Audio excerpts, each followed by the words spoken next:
గురించి మనం నేర్చుకున్నాం. సో ఇప్పుడు మరొక ధారావాహికగా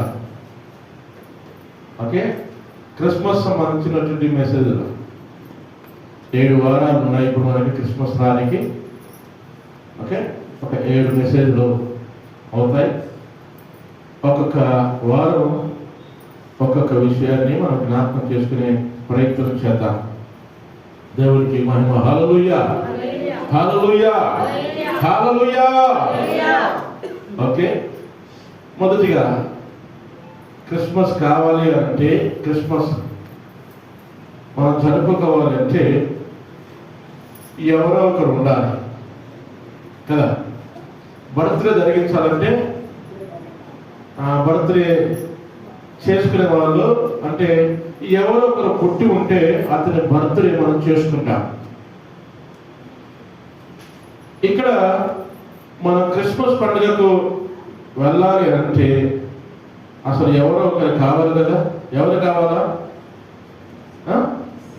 యేసు ప్రభు. అసలు యేసు ప్రభు భూమి మీదకి ఎందుకు వచ్చాడు? ఆయన వచ్చినటువంటి పని ఏంటి? సెల్ ఫోన్ ఎందుకు వాడుతున్నాం అని అంటే బోల్డ్ అనే కారణాలు చెప్తారు. ఫోన్ మాట్లాడడానికి, వాట్సాప్ చాట్ చేయడానికి కానీ, ఫేస్బుక్ చూడడానికి కానీ కదా. సెల్ ఫోన్తోని ఎన్నో ఉపయోగాలు ఉన్నాయి. పెన్ను తయారు చేస్తే దానికి ఒక ఉపయోగం ఉంది కదా. ప్రతి దానికి ఏదో ఒక కారణం లేకుండా లేదు. మన యేసు ప్రభు కూడా భూలోకానికి రావడానికి ఏంటి కారణం? ఏంటి కారణం? యేసు ప్రభు భూలోకానికి రావడానికి చాలా కారణాలు ఉన్నాయి బైబిల్ గ్రంథంలో. సో చాలా కారణాలు ఉన్నాయి, కానీ కొన్ని మాత్రమే నేను జ్ఞాపకం చేసే ప్రయత్నం చేస్తాను. ఎన్ని కారణాలు అంటే దాదాపుగా చెప్పుకుంటూ పోతే చాలా కారణాలు మనకు కనబడతాయి. ఓకే పాపలను పిలువవచ్చడానికని, పరిచారం చేయుటకు వచ్చానని, ఆ తర్వాత విమోచన క్రైతముగా యేసు ప్రభు తన ప్రాణాన్ని పెట్టడానికి వచ్చని, బీదలకు సువార్త ప్రకటించడానికి, చెరలో ఉన్న వారికి విడుదల ఇవ్వడానికి, గుడ్డు వారికి స్వస్థతనివ్వడానికి, నలిగిన వారిని విడిపించడానికి, ప్రభు హితవచనం ప్రకటించడానికి, ఓకే నశించిన దానిని వెతికి రక్షించడానికి, ఇలా చాలా విషయాలు చెప్పవచ్చు. బైబిల్లో చాలా రెఫరెన్స్లు కూడా ఉన్నాయి. యేసు ప్రభు ఎందుకు ఈ లోకానికి వచ్చాడు ఆయనే చెప్పాడు. ఇవన్నీ ఇప్పుడు నేను చదివినవన్నీ, నేను చెప్పినవన్నీ కూడా నేను వీటి కోసమే ఈ లోకంలోకి వచ్చాను అని చెప్పాడు. బీదలకు సువార్త ప్రకటించడానికి నేను వచ్చాను, నలిగిన వారిని విడిపించడానికి వచ్చాను అని చెప్పేసి అన్నాడు. నశించిన దానిని వెతికి రక్షించడానికి లోకానికి వచ్చానని చెప్పాడు. సో ఇలా చాలా విషయాలు యేసు ప్రభు ఆయన ఈ లోకానికి రావడానికి కారణాలు ఏంటో చెప్పాడు. అందులో కొన్ని ప్రాముఖ్యమైనవి మాత్రమే నేను జ్ఞాపకం చేసి ముగించే ప్రయత్నం చేస్తాను. చూడండి, మొదటిగా మీరు అనుకున్నట్టుగానే పాపలను పిలుచుటకు లేదా రక్షించుటకు యేసుక్రీస్తు లోకమునకు వచ్చెను. యేసుక్రీస్తు లోకానికి ఎందుకు వచ్చాడు అంటే పాపులను పిలవడానికి, లేదంటే నశించినటువంటి వారిని రక్షణలోనికి నడిపించడానికి యేసుక్రీస్తు ఈ లోకానికి వచ్చాడు. చూడండి, బైబిల్ గ్రంథంలో మత్తయి సువార్త 9వ అధ్యాయము 11వ వచనములో ఒక మంచి మాటను జ్ఞాపకం చేస్తాడు. మత్తయి సువార్త 9వ అధ్యాయము 11వ వాక్యములో ఒక మాట అంటాడు. అయితే నేను పాపులను పిలువవచ్చితిని గాని ఎందుకు వచ్చాడంట? ఆయన పాపులను పిలవడానికి వచ్చాడంట. లోకంలో పాపులు ఉన్నారా అంటే ఉన్నారు. యేసు ప్రభు వచ్చింది లోకంలో నేను పాపులను పిలవడానికి లోకానికి ఎందుకు వచ్చావయ్యా అని ఎవరైనా ఒక రిపోర్టర్ యేసు ప్రభు దగ్గర మైకి పెడితే ఆయన చెప్పే మాట ఇదే, ఈ లోకానికి ఎందుకు వచ్చావు? నువ్వు పరలోకంలో ఉండాల్సినటువంటి వాడివి, దూతల మధ్యలో ఎప్పుడు గాన ప్రతిగానాలు చేసుకుంటూ పరిశుద్ధులు పరిశుద్ధులు పరిశుద్ధులని నిత్యము వేవేల దూతలతో ఆకాశంలో పరలోకములో పొగిడించబడుతున్నటువంటి నీవు భూలోకానికి ఎందుకు వచ్చావయ్యా అంటే ఆయన చెప్తాడు, నేను పాపులను పిలువవచ్చి తిని, లోకములో ఉన్నటువంటి పాపులను పిలువవచ్చి తిని. యేసు ప్రభు రాకంటే ముందు చాలా మంది మహానుభావులు పుట్టారు, ఎంతో మంది రాజులు పుట్టారు, ఎంతో మంది ప్రవక్తలు పుట్టారు. దేవుని చేతులు గొప్ప గొప్పగా వాడబడుతున్నటువంటి వారందరూ చాలా మంది లోకంలో పుట్టారు. కానీ ఎవరు కూడా యేసు క్రీస్తులాగా చెప్పడానికి ధైర్యం సరిపోలేదా? నేను పాపులను పిలువవచ్చి తిని అని ఎవరు కూడా ఆ మాటను అంత ధైర్యంగా యేసు ప్రభు చెప్పినట్టుగా చెప్పలేకపోయారు. కారణం ఏంటంటే పుట్టిన వారందరిలో పాపముండే. నువ్వే పాపవి, ఇక మళ్ళా పాపలను పిలిచి నువ్వే చేస్తావు. నువ్వే పాపముతో ఉన్న వ్యక్తివి. అలా నువ్వు యేసు ప్రభు ఒక్కడు తప్ప ఆ అధికారం కానీ లేదంటే ఆ అర్హత కానీ ఎవ్వరికీ లేదు. యేసు క్రీస్తు అన్నాడు, నేను పాపులను పిలువవచ్చి తిని కానీ నీతిమంతులను పిలవరాలేదు. మన నీతిమంతులు ఎవరైనా భూమి మీద ఉన్నారంటే ఆ ఊరు లేడు. బ్రహ్మపత్రికలో చెప్తాడు, నీతిమంతులు లేడు, ఒక్కడు లేడు. భూమి మీద యేసు ప్రభు పుట్టే వారికి నీతిమంతుడు అనేవాడు ఒక్కడు కూడా లేకపోయాడు. అందుకు ప్రభు చెప్తున్నాడు, నేను పాపులనే పిలవవచ్చు తిని. లోకంలో ఎంతో మంది, చాలా మంది భయంకరమైనటువంటి పాపముతో ఉన్నటువంటి వారు ఉన్నారు, భయంకరమైనటువంటి శ్రమలతో ఉన్నటువంటి వారు ఉన్నారు. చూడండి, మార్కు సువార్త 2వ అధ్యాయము 17వ వచనములో మాట్లాడాడు. మార్కు సువార్త 2వ అధ్యాయము 17వ వచనములో యేసు ఆ మాట విని రోగులకే కానీ ఆరోగ్యము గలవారికి వైద్యుడు అక్కరలేదు. నేను పాపులనే పిలవచ్చు తిని కానీ నీతిమంతులను పిలవరాలేదు. అక్కడ ఉన్నటువంటి వారికి అసలు పాపులంటే ఏంటో పూర్తిగా అర్థం కావట్లేదు. అందుకు ఒక మంచి ఉదాహరణ ఇస్తున్నాడు అక్కడ. రోగులకే వైద్యుడు అక్కర కానీ ఆరోగ్యం గల వారికి వైద్యుడు అక్కర్లేదు. ఆరోగ్యంగా ఉన్నాం, ఫిట్నెస్ గా ఉన్నాం, శరీరంలో అన్ని అవయవాలు చక్కగా పనిచేస్తున్నాయి. ఆరోగ్యంగా ఉన్నటువంటి వ్యక్తికి డాక్టర్ అవసరం లేదు, వైద్యుడు అవసరం లేదు. ఆరోగ్యం కలిగిన వ్యక్తికి వైద్యుడు ఎలాగో అవసరం లేదు. అలాగే పాపుల కొరకు మాత్రమే ఒక నీతిమంతుడు, పాపము లేనటువంటి వాడు ఈ లోకంలోనికి రావాలి. యేసు ప్రభు చెప్తున్నాడు, రోగులకే వైద్యుడు అవసరం, పాపులకి పాపము నుంచి రక్షించేటువంటి రక్షకుడు అవసరం. అందుకు యేసుక్రీస్తుగా లేదంటే ఈ లోకంలోకి నేను వచ్చింది ఎందుకంటే ఆరోగ్యం కలిగిన వారికి వైద్యుడు అక్కర్లేదు. నీతిమంతులుగా ఉన్నటువంటి వారికి, పాపము లేకున్నటువంటి వారికి నేను అవసరము లేదా? ఎవరైతే పాపంతో ఉన్నారో, ఎవరైతే పాప రోగముతో ఉన్నారో, ఎవరైతే బలహీనతతో ఉన్నారో, ఎవరైతే అవసరతతో ఉన్నారో వారిని నేను పిలవడానికి వచ్చాను. వారిని మాత్రమే నేను స్వస్థపరచడానికి, వారికి మాత్రమే నేను ట్రీట్మెంట్ చేయడానికి నేను వచ్చాను. యేసుక్రీస్తు లోకానికి ఎందుకు వచ్చాడు అంటే క్రైస్తవులుగా మనం తప్పకుండా యేసు ప్రభుని గురించినటువంటి కొన్ని మాటలు ఆయన ఎందుకు ఈ లోకానికి రావాల్సి వచ్చిందో చెప్పగలగాలి. ఎందుకు వచ్చాడంటే క్రిస్మస్ పండుగ చేసుకోవడానికి ఆయన చెప్పొద్దు కదా. యేసు ప్రభు ఎందుకు వచ్చాడంటే మాకు క్రిస్మస్ పండుగ ఉంది కదా, పండుగ చేసుకోవడానికి యేసు ప్రభు వచ్చాడు, అది కాదు. క్రిస్మస్ పండుగ చేసుకోవడానికి కాదు యేసు ప్రభు వచ్చింది. ఎందుకు వచ్చాడు? పాపలను రక్షించడానికి. ఎందుకు? ఆ పాపలను ఎలా రక్షించడానికి యేసు ప్రభు వచ్చాడో ఒక మాట అంటారు. లూకాసు వార్త 5వ అధ్యాయంలో, లూకాసు వార్త 5వ అధ్యాయము 32వ వచనములో ఒక మంచి మాట రాస్తారు. అక్కడ ఏం పొందడానికి? మారు మనసు పొందుటకై నేను పాపులను పిలువవచ్చుగా. 5వ అధ్యాయం 32వ వచనంలో యేసు ప్రభు పాపులను పిలవడానికి వచ్చాడు చెప్తున్నాడు. అసలు పాపులు ఏం చేయాలి? మరి పిలిచావు, వారు వచ్చారు. వచ్చినటువంటి ఆ పాపి ఏం చేయాలంట? మారు మనసు పొందాలి. ఎందుకు పిలుస్తున్నావు ప్రభు? పాపులను పిలవడానికి వచ్చావు, ఆ పాపను ఎందుకు పిలుస్తున్నావు అంటే మారు మనసు పొందడానికి నేను మారు మనసు పొందుటకై నేను పాపులను పిలువవచ్చి తిని. యేసు ప్రభు ఒక పాపిని ఎందుకు పిలుస్తున్నాడు? లోకంలో ఉన్నటువంటి పాపులను, లోకంలో ఉన్నటువంటి రోగులను, లోకంలో ఉన్న బలహీనులను, లోకంలో ఉన్నటువంటి అందరినీ ఎందుకలా పిలుస్తున్నావు అంటే ఆయన చెప్తున్నాడు, నేను మారు మనసు పొందడానికి వారిని పిలుస్తున్నాను. ఏం పొందడానికి పిలుస్తున్నాడు ఆయన?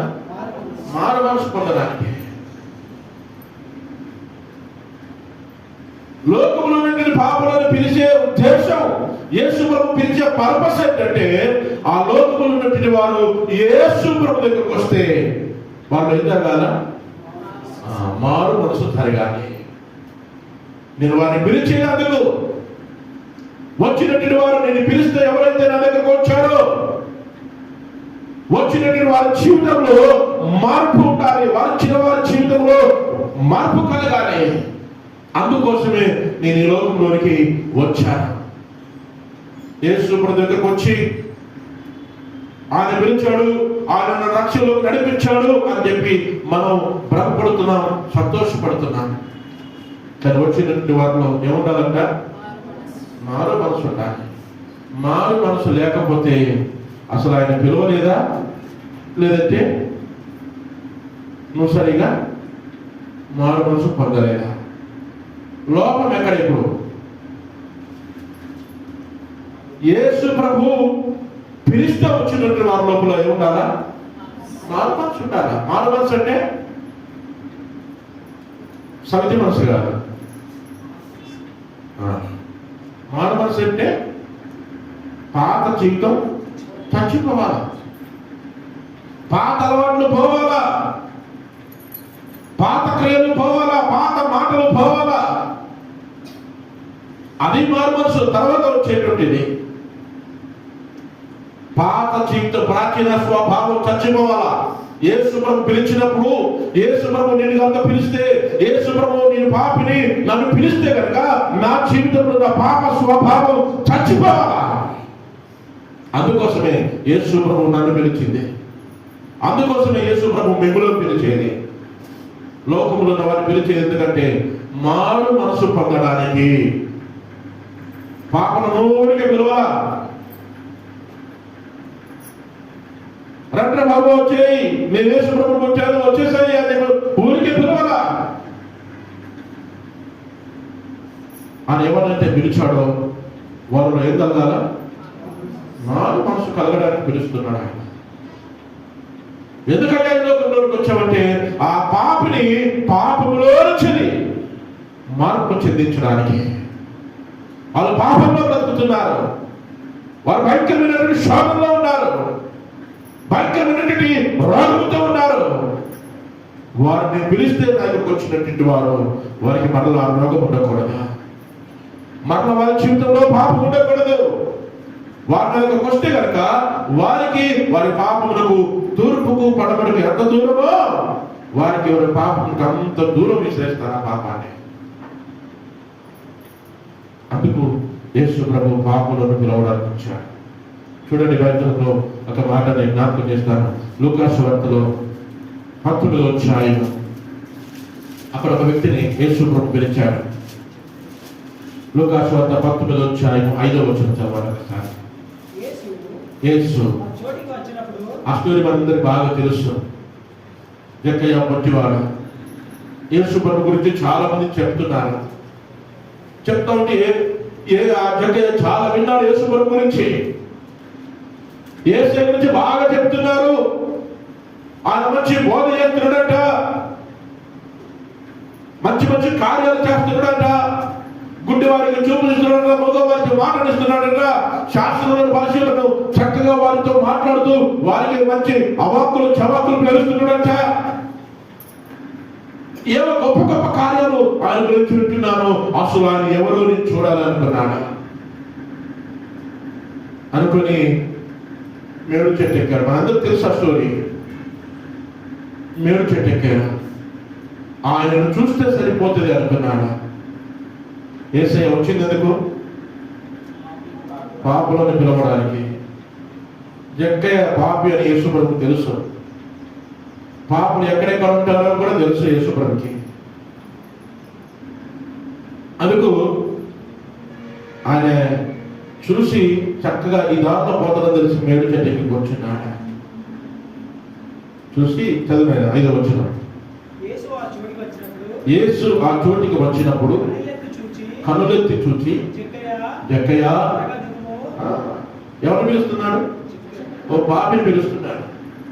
జక్కయ్య త్వరగా నీ వచ్చింది అందుకు, నేను పిలవడం కోసం ఈ లోకానికి వచ్చాను. నేను నువ్వెవరో తెలుసు, నీ పేరంతా తెలుసు, నీ కుటుంబం అంతా తెలుసు, నువ్వు చేస్తున్న పని అంటే తెలుసు నాకు. జక్కయ్య అక్రమంగా సంపాదిస్తున్నాడా క్రమంగా సంపాదిస్తున్నాడా తెలుసు. జక్కయ్య కుటుంబం తెలుసు, జక్కయ్య చేసే పని తెలుసు.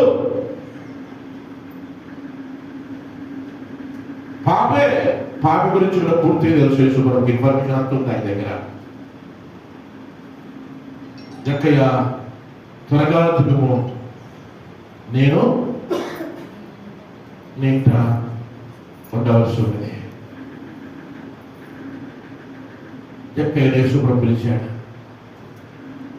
యేసయ్య ఎందుకు పిలుస్తున్నాడు? దాన్ని ఎందుకు పిలుస్తున్నాడు? మానవడానికి. యేసుప్రభు ఎవరిని పిలిచినా వారి జీవితంలో ఏం కలగాల? మార్పు కలగాల. మారు మనసు రావాలి వారి జీవితంలో. వారి జీవితంలో మారు మనసు ఉంటే నిజంగా యేసయ్య పిలిచినట్టు వారిని. యేసయ్య పిలిచిన వారందరిలో ఏముంటది? తప్పకుండా మారు మనసు కలుగుతుంది. ఆయన వచ్చింది అందుకోసం కనుక ఆయన పిలిచిన ప్రతి ఒక్కరిలో తప్పకుండా ఏం కలుగుతుంది? మారు మనసు కలుగుతుంది. జక్కయ్యను పిలిచాడు. జక్కయ్య చెట్టు మీద ఉంటే అనుకున్నాడు, నేను యేసుప్రభును చూస్తే చాలు, యేసుప్రభు నన్ను చూడకపోయినా పర్వాలేదు అనుకున్నాడు. యేసుప్రభుని చెట్టు పైన కూర్చుంటే యేసుప్రభుకు నేను కనబడను. యేసయ్య నాకు కనబడితే చాలు, నా పేరు, నా ఊరు, నా అడ్రస్ ఏమీ యేసయ్యకు అవసరం లేదు, తెలియకపోయినా పర్వాలేదు, కానీ యేసయ్య నాకు తెలవాలనుకున్నాడు. ఆయన ఒక ఉద్దేశంతో వస్తే యేసుప్రభు మరొక ఉద్దేశాన్ని చెప్పాడు. జక్కయ్య త్వరగా దిగొచ్చాడు. జక్కయ్యని పిలిచాడు. పిలిచినటువంటి జక్కయ్యలో మారు మనసు కలిగిందా లేదా? కలిగింది. అంతకుముందు అక్రమంగా సంపాదించే వ్యక్తి, క్రమమైన జీవితం ఆయనకి లేదు. డబ్బు సంపాదిస్తే చాలు నాకు, ఆస్తి సమకూర్చుకుంటే చాలు నాకు, పైసా ఉంటే ఏమైనా చేయొచ్చు, నేను పైసా కావాలి నాకు, దాని కొరకు ఏ అడ్డదారి దొరికినా పర్వాలేదు అనుకున్నాడు. సంపాదించుకున్నాడు. కానీ ఎప్పుడైతే యేసయ్య పిలిచాడో, పిలిచిన వెంటనే ఆయనలో ఏమొచ్చింది? మారు మనసు వచ్చింది. అక్రమ సంపాదన వద్దు అనుకున్నాడు. యేసయ్య ఇంట్లో చేర్చుకున్నాడు, భోజనం పెట్టాడు. ఆయనతో మాట్లాడుతుంటే హృదయం అంతా కరిగిపోయింది. పశ్చాత్తాపం వచ్చేసింది.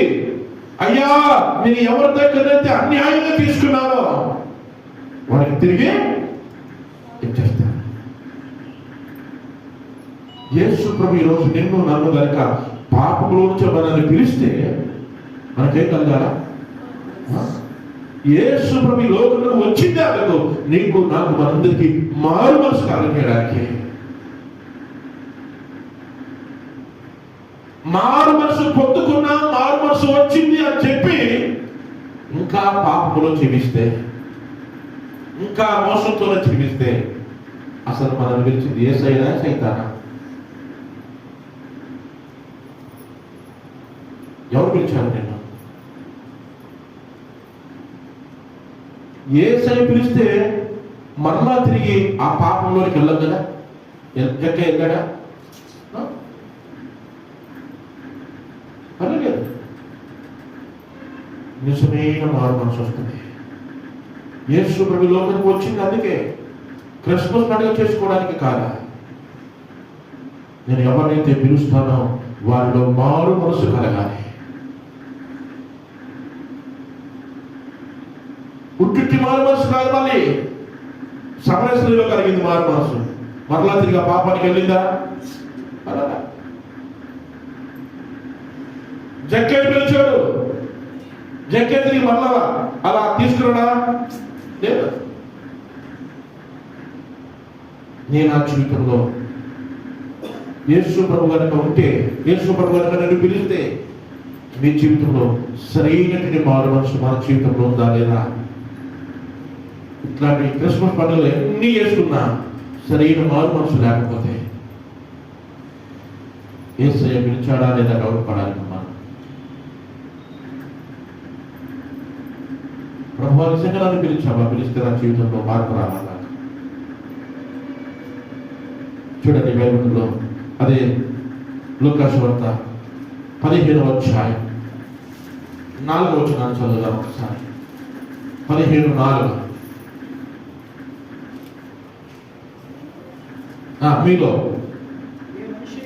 మీలో ఏ మనుషుడికైనాను 100 గొర్రెలు కలిగి 100 గొర్రెలు కలిగి ఉండగా వాటిలో ఒక్కటి తప్పిపోయినా అతడు ఆ 99 విడిచి అడవిలో విడిచిపెట్టి తప్పిపోయినది దొరుకు వరకు దానిని వెదక వెళ్ళడా. యేసు ప్రభు వచ్చింది నిన్ను నన్ను వెతికి రక్షించడానికి. 99 గొర్రెలు అడవిలో వదిలిపెట్టేశాడు కాబట్టి చాలా మంది రక్షణలోకి నడిపించబడ్డ వారు ఉన్నారు. తప్పిపోయినటువంటి అన్నిటి కోసం, తప్పిపోయినటువంటి ఒక్క వ్యక్తి కొరకు ఇశ్రాయేలులందరినీ వదిలిపెట్టే అన్య జనాంగమైనటువంటి మన జీవితంలో దేవుడు తన కార్యములు చేయడానికి నశించిన దానిని, పాపములో కూరుకుపోయినటువంటి దానిని, అసలు మారు మనసు వీరికి కావాలి అని ఎక్కడో మారుమూల ప్రాంతాల్లో ఉన్నటువంటి మన జీవితాల్లో వెతికి వెతికి వెతికి వెతికి వెతికి నిన్ను కోరుకొని నువ్వు దొరికేదాకా నీ వెంటబడి నువ్వు నాకు కావాలి. ఆ 99 గొర్రెలను వదిలిపెట్టి ఆ తప్పిపోయిన ఒక్క గొర్రె కోసం ఆ కాపరి వెతుకుతాడంట. అలా యేసుక్రీస్తు నిన్ను నన్ను, చాలా మంది ఉన్నారు నీకు స్నేహితులు, చాలా మంది ఉన్నారు నీకు బంధువులు, కానీ వారెవరికి లేని యోగ్యతను అందులో వెతికి వెతికి వెతికి నీ స్నేహితుల్లో, నీ బంధువులలో వెతికి వెతికి దేవుడు నిన్నే ఎదురు పట్టుకుని తెలుసా? నువ్వు తప్పిపోవడం దేవుడికి ఇష్టం లేదు కనుక. దేవునికి స్తోత్రం. హల్లెలూయా, హల్లెలూయా. నీవు నేను తప్పిపోవడం దేవుడికి ఇష్టం లేదు కనుక మన స్నేహితులు చాలా మంది ఉన్నా, మన బంధువులు చాలా మంది ఉన్నా, మన రక్త సంబంధులు చాలా మంది ఉన్నా, అందరినీ కాదనకుండా ప్రత్యేకంగా మీ కొరకు నిన్ను వెతికి నీ జీవితంలో దేవుడు కార్యం చేసి నిన్ను రక్షణలోకి నడిపించాడు. ఎందుకంటే సరైనటువంటి మారు మనసులోకి నువ్వు రావాలన్న ఉద్దేశం కంటే. చూడండి లూకా సువార్త 19:10. లూకా సువార్త 19:10. నశించిన దానిని వెతికి రక్షించుటకు నశించిపోతున్నావు, పాపంతో నశించిపోతున్నావు, భయంకరమైన పాప శిక్షకు గురవుతున్నావు. నువ్వు నశించిన దానిని వెతికి రక్షించుటకు మనుష్య కుమారుడి లోకములకు వచ్చాడు. యేసుక్రీస్తు వచ్చింది అంతకాలం. నశించిపోతున్న నీ జీవితాన్ని, నా జీవితాన్ని యేసు ప్రభు వెతికి రక్షించుటకు యేసుక్రీస్తు లోకానికి వచ్చాడు. యేసు ప్రభు రక్షణలోకి నడిపించడానికి నన్ను పాపులను పిలవడానికి వచ్చాడు. ఆ పిలిచినటువంటి వారిలో ఏముండాలా? మారు మనసు ఉండాలి. అందుకొరకు యేసు ప్రభు పాపులను పిలవడానికి వచ్చాడు.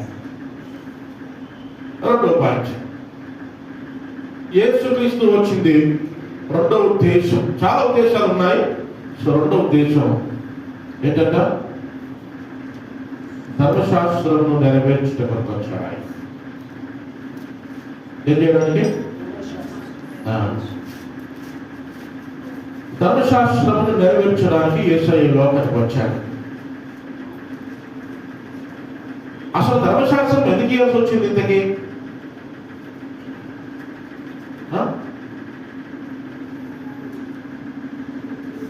దేవుడు ఇశ్రాయేలు ప్రజలకి ధర్మశాస్త్రం ఎందుకు ఇవ్వాలి?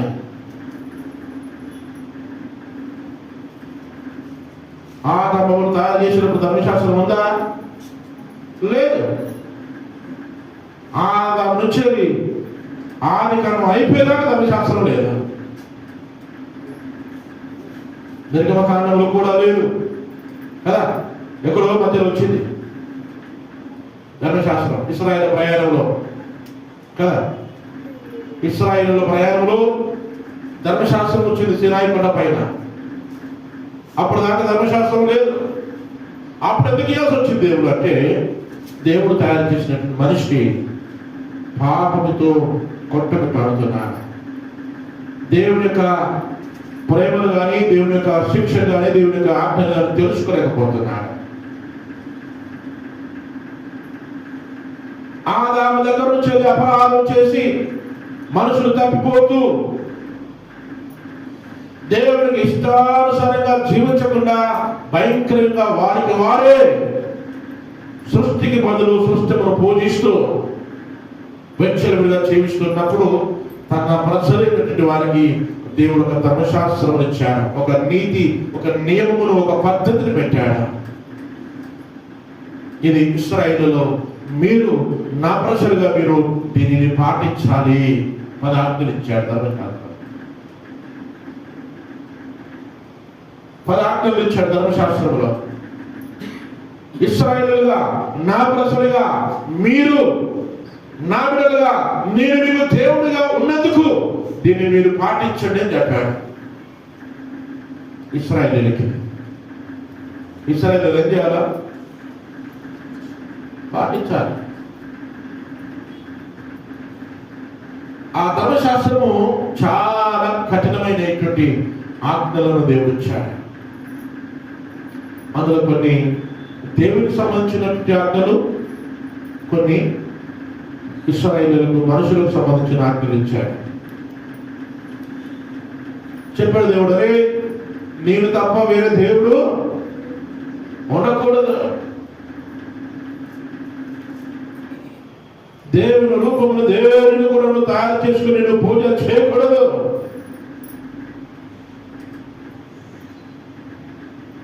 దేవుడు ఇశ్రాయేలులకు కొన్ని ఆజ్ఞలు ఇచ్చినప్పుడు ఇశ్రాయేలు పాటించాలి.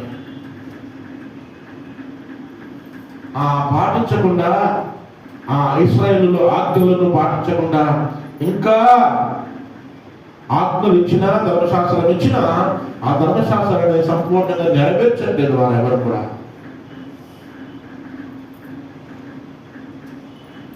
అప్పుడు దేవుడు ఆలోచన చేశాడు, వారికి ఎన్నిసార్లు చెప్పినా వారు అలాగే విడిగా వారి పోకడ వాళ్ళు పోతున్నారు. ధర్మశాస్త్రం ఇచ్చింది నెరవేర్చడానికి ఇచ్చాను, ఒక్కరైనా నెరవేరుస్తారేమో అని దేవుడు చూస్తున్నాడు. కానీ ఎవరు నెరవేర్చట్లేదు. ఇచ్చిన ధర్మశాస్త్రము, దేవుడు ఇచ్చిన ధర్మశాస్త్రము వ్యర్థమైపోతుంది. పరిశుద్ధ బైబిల్లో హెబ్రీయులకు రాసిన పత్రిక 10వ అధ్యాయము 4వ వచనం నుంచి ఒక మాట అంటాడు. హెబ్రీయులకు రాసిన పత్రిక 10వ అధ్యాయము 4వ వచనం నుంచి 14 లేదా ఏలైనగా ఎట్ల యొక్కయు మేకల యొక్కయు రక్తము పాపములను తీసివేయుట అసాధ్యము. కాబట్టి ఆయన యేసుక్రీస్తు ఈ లోకమందు ప్రవేశించినప్పుడు ఇలాగ చెప్పుచున్నాడు, బలియు అర్పణయు నీవు కోరలేదు గాని నాకు ఒక శరీరమును అమర్చితివి, పూర్ణ హోమములను పాప పరిహారార్థ బలులను నీకు ఇష్టమైనవి కావు. అప్పుడు నేను గ్రంథపు చుట్టలో నన్ను గూర్చి వ్రాయబడిన ప్రకారము దేవా నీ చిత్తము నెరవేర్చుటకు ఇదిగో నేను వచ్చి ఉంటిని. ప్రవక్తలు ఏవైతే ప్రవచించారో, ధర్మశాస్త్రములు ఏవైతే బలులు ఉన్నాయో, ధర్మశాస్త్రములు ఏవైతే పాప పరిహార్థ బలులు లేదంటే ఏవైతే పూర్ణ హోమములు ఉన్నాయో అవన్నీ కూడా నెరవేర్చడానికి ఇశ్రాయేలులో ఎవరు కూడా దాని శరీర రీతిలో పాటించకపోతే యేసు ప్రభువు అంటున్నాడు, ఇదిగో బలులు అర్పించడానికి లేదంటే ఎడ్ల యొక్కయు మేకల యొక్క రక్తము పాపములను తీసివేయట అసాధ్యము. అవి ఏవో ఛాయగా పెట్టారు, కానీ దానిని ఎవ్వరు కూడా దానిని పాటించట్లేదు. ఆ ధర్మశాస్త్రమును పట్టికి పన్ను, కంటికి కన్ను. అది అక్షరార్థమైనటువంటి ధర్మశాస్త్రం. అది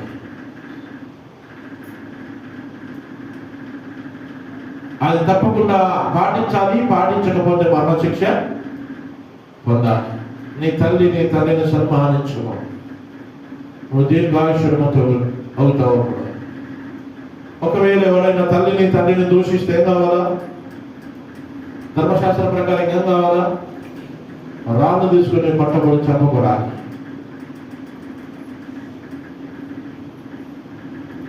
సో భయంకరమైనటువంటి కట్టడలు, భయంకరమైనటువంటి పద్ధతులు బైబిల్ గ్రంథంలో ఒక మాట చూడండి. మత్తయి సువార్త 5వ అధ్యాయం 17వ వచనంలో ఒక మాట అంటాడు. మత్తయి సువార్త 5:17 5:17 ధర్మశాస్త్రములైనను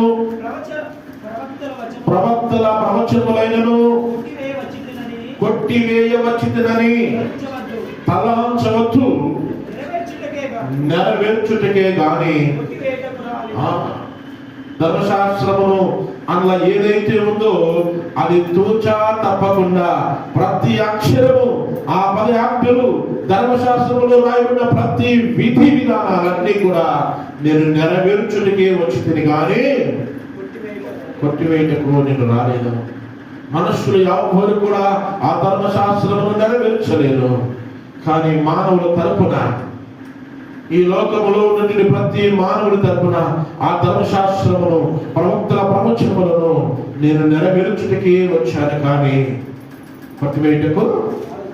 యేసుక్రీస్తు లోకానికి ఎందుకు వచ్చాడంటే ధర్మశాస్త్రమును నెరవేర్చుటకు. ధర్మశాస్త్రమును నెరవేర్చుటకు. దేవుని వాక్యములో ధర్మశాస్త్రములు ఏవైతే ఉన్నాయో అవన్నీ కూడా నెరవేర్చడానికి యేసుక్రీస్తు లోకానికి వచ్చారు. ఆయన గురించి ఏవైతే రాయబడ్డాయో అవన్నీ కూడా తన జీవితంలో నెరవేర్చడానికి యేసుక్రీస్తు లోకానికి వచ్చారు. మొదటిది పాపలను రక్షించడానికి యేసుక్రీస్తు లోకానికి వచ్చారు. రెండోది ధర్మశాస్త్రమును నెరవేర్చడానికి లోకానికి వచ్చాడు ఆయన. చూడండి, రోమీయులకు రాసిన పత్రిక 10వ అధ్యాయము 3-4 వచనాలు చదువుదాం. రోమీయులకు రాసిన పత్రిక 10వ అధ్యాయము 3-4 వచనాలు. ఏలైనగా వారు ఇశ్రాయేలీయులు వారంటే ఇశ్రాయేలీయులు దేవుని నీతిని ఎరుగక తమ స్వనీతి మీద తమ స్వనీతిని స్థాపింప పూనుకొనుచు దేవునికి ఇశ్రాయేలీయులు దేవుని నీతికి లోబడక వారు ఏమి స్థాపించుకోవాలనుకున్నారు? స్వనీతిని. వారి సొంత నీతిని, స్వనీతి మీద ఆధారపడడం నేర్చుకున్నారు. స్వనీతి మీద ఆధారపడి స్వనీతిని స్థాపించుకోవాలి. మనమే గొప్ప వాళ్ళం కావాలి, మనమే అది కావాలి. పెద్ద బాబేలు గోపురమే కట్టేసుకున్నారు. మనం మంచి ఎంత గొప్ప వాళ్ళమో చెప్పుకుందామని. దేవుని మీద ఆధారపడటం కాబట్టి మాకు జ్ఞానం ఉంది, మాకు తెలివితేటలు ఉన్నాయి కనుక మాకు ఇక తెలవదు ఏముంది బైబిల్లో. స్వనీతి మీద ఆధారపడతారు. దేవుని మీద ఆధారపడమని దేవుని వాక్యం చెప్తే ఇశ్రాయేలీయులందరూ స్వనీతి మీద, ఈరోజు చాలా మంది ఆత్మీయ ఇశ్రాయేలీయులుగా మనం కూడా అదే. బైబిల్లో నాకు తెలియని విషయం ఏముందిగా?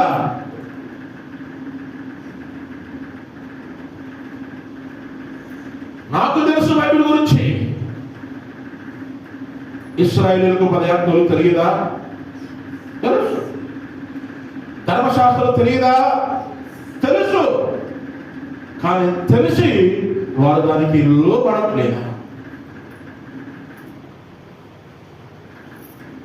దానిని అనుసరించట్లేదు. ఈరోజు ఆత్మీయ ఇశ్రాయేలీయులుగా మనం కూడా వాక్యం తెలియదా? తెలుసు. తెలిసిన ఆ వాక్యానికి మనం ఏం చేయట్లేదు, లోపడట్లేదు. ఎందుకు?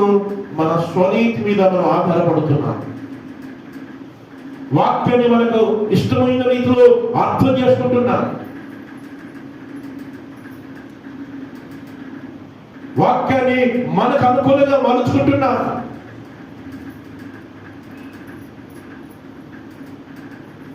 అందుకే పౌలు అంటాడు,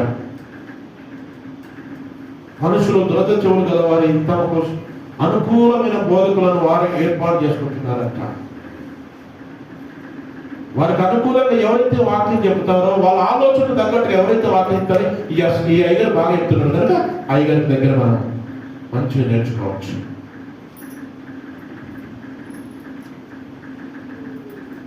మనకు అనుకూలంగా ఎలా మారితే అలా దాన్ని మార్చుకుంటున్నా.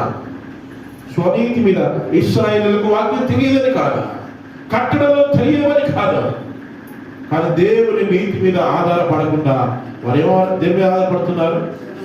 స్వనీతి మీద. మాకు వాక్యం తెలుసులే,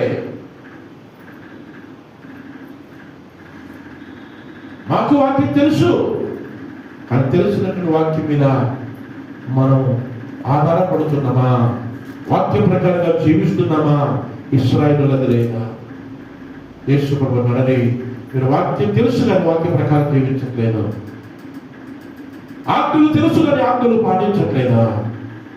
ఇదిగో మీకు చేత కాదు, నేను చేసి చూపిస్తాను అని యేసు ప్రభు. ధర్మశాస్త్రాన్ని కొట్టివేయడానికి రాలేదు, నేను నెరవేర్చడానికి వచ్చాను. యేసు ప్రభు లోకానికి ఎందుకు వచ్చాడు? రెండోది ధర్మశాస్త్రమును నెరవేర్చడానికి వచ్చాడు. చూడండి, గలతీలో రాసిన పత్రిక చాలా విషయాలు ఉన్నాయి, కొన్ని మాత్రమే చెప్తున్నాను. గలతీలో రాసిన పత్రిక 3వ అధ్యాయము 12, 13, 14 వచనాలు చదువుతాను. ధర్మశాస్త్రము విశ్వాస సంబంధమైనది కాదు కానీ దాని విధులను ఆచరించువాడు వాటి వలననే. విశ్వాస సంబంధమైనది కాదు ధర్మశాస్త్రం. ఏం చేయాలా? ధర్మశాస్త్రం ఆచరించాలి, పాటించాలి. ధర్మశాస్త్రం ప్రకారంగా ఇది ఇశ్రాయేలీయులు ఏం చేయాలా?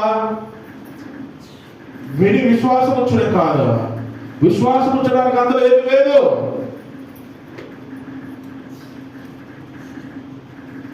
నువ్వు బలులు అర్పించమనుందా, అయితే ఎస్ నేను బలులు అర్పిస్తా అని చెప్పేసి అని పొయ్యో మేకనో గొర్రెనో లేదంటే నీకు తోచింది కనీసం డబ్బులు లేకపోతే కనీసం ఓ పావుల పిల్లలను తీసుకొచ్చి అక్కడ క్రియారూపకంగా బలి అర్పించాలి, ఆచరించాలి తప్ప విశ్వాసం ఉంచడానికి ఏమి లేదు అందులో.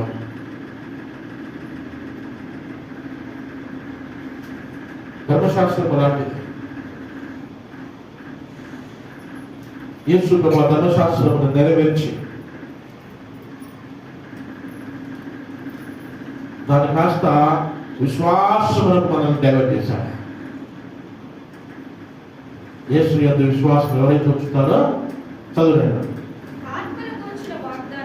ఆత్మను గురించిన వాగ్దానము విశ్వాసము వలన మనకు లభించినట్లు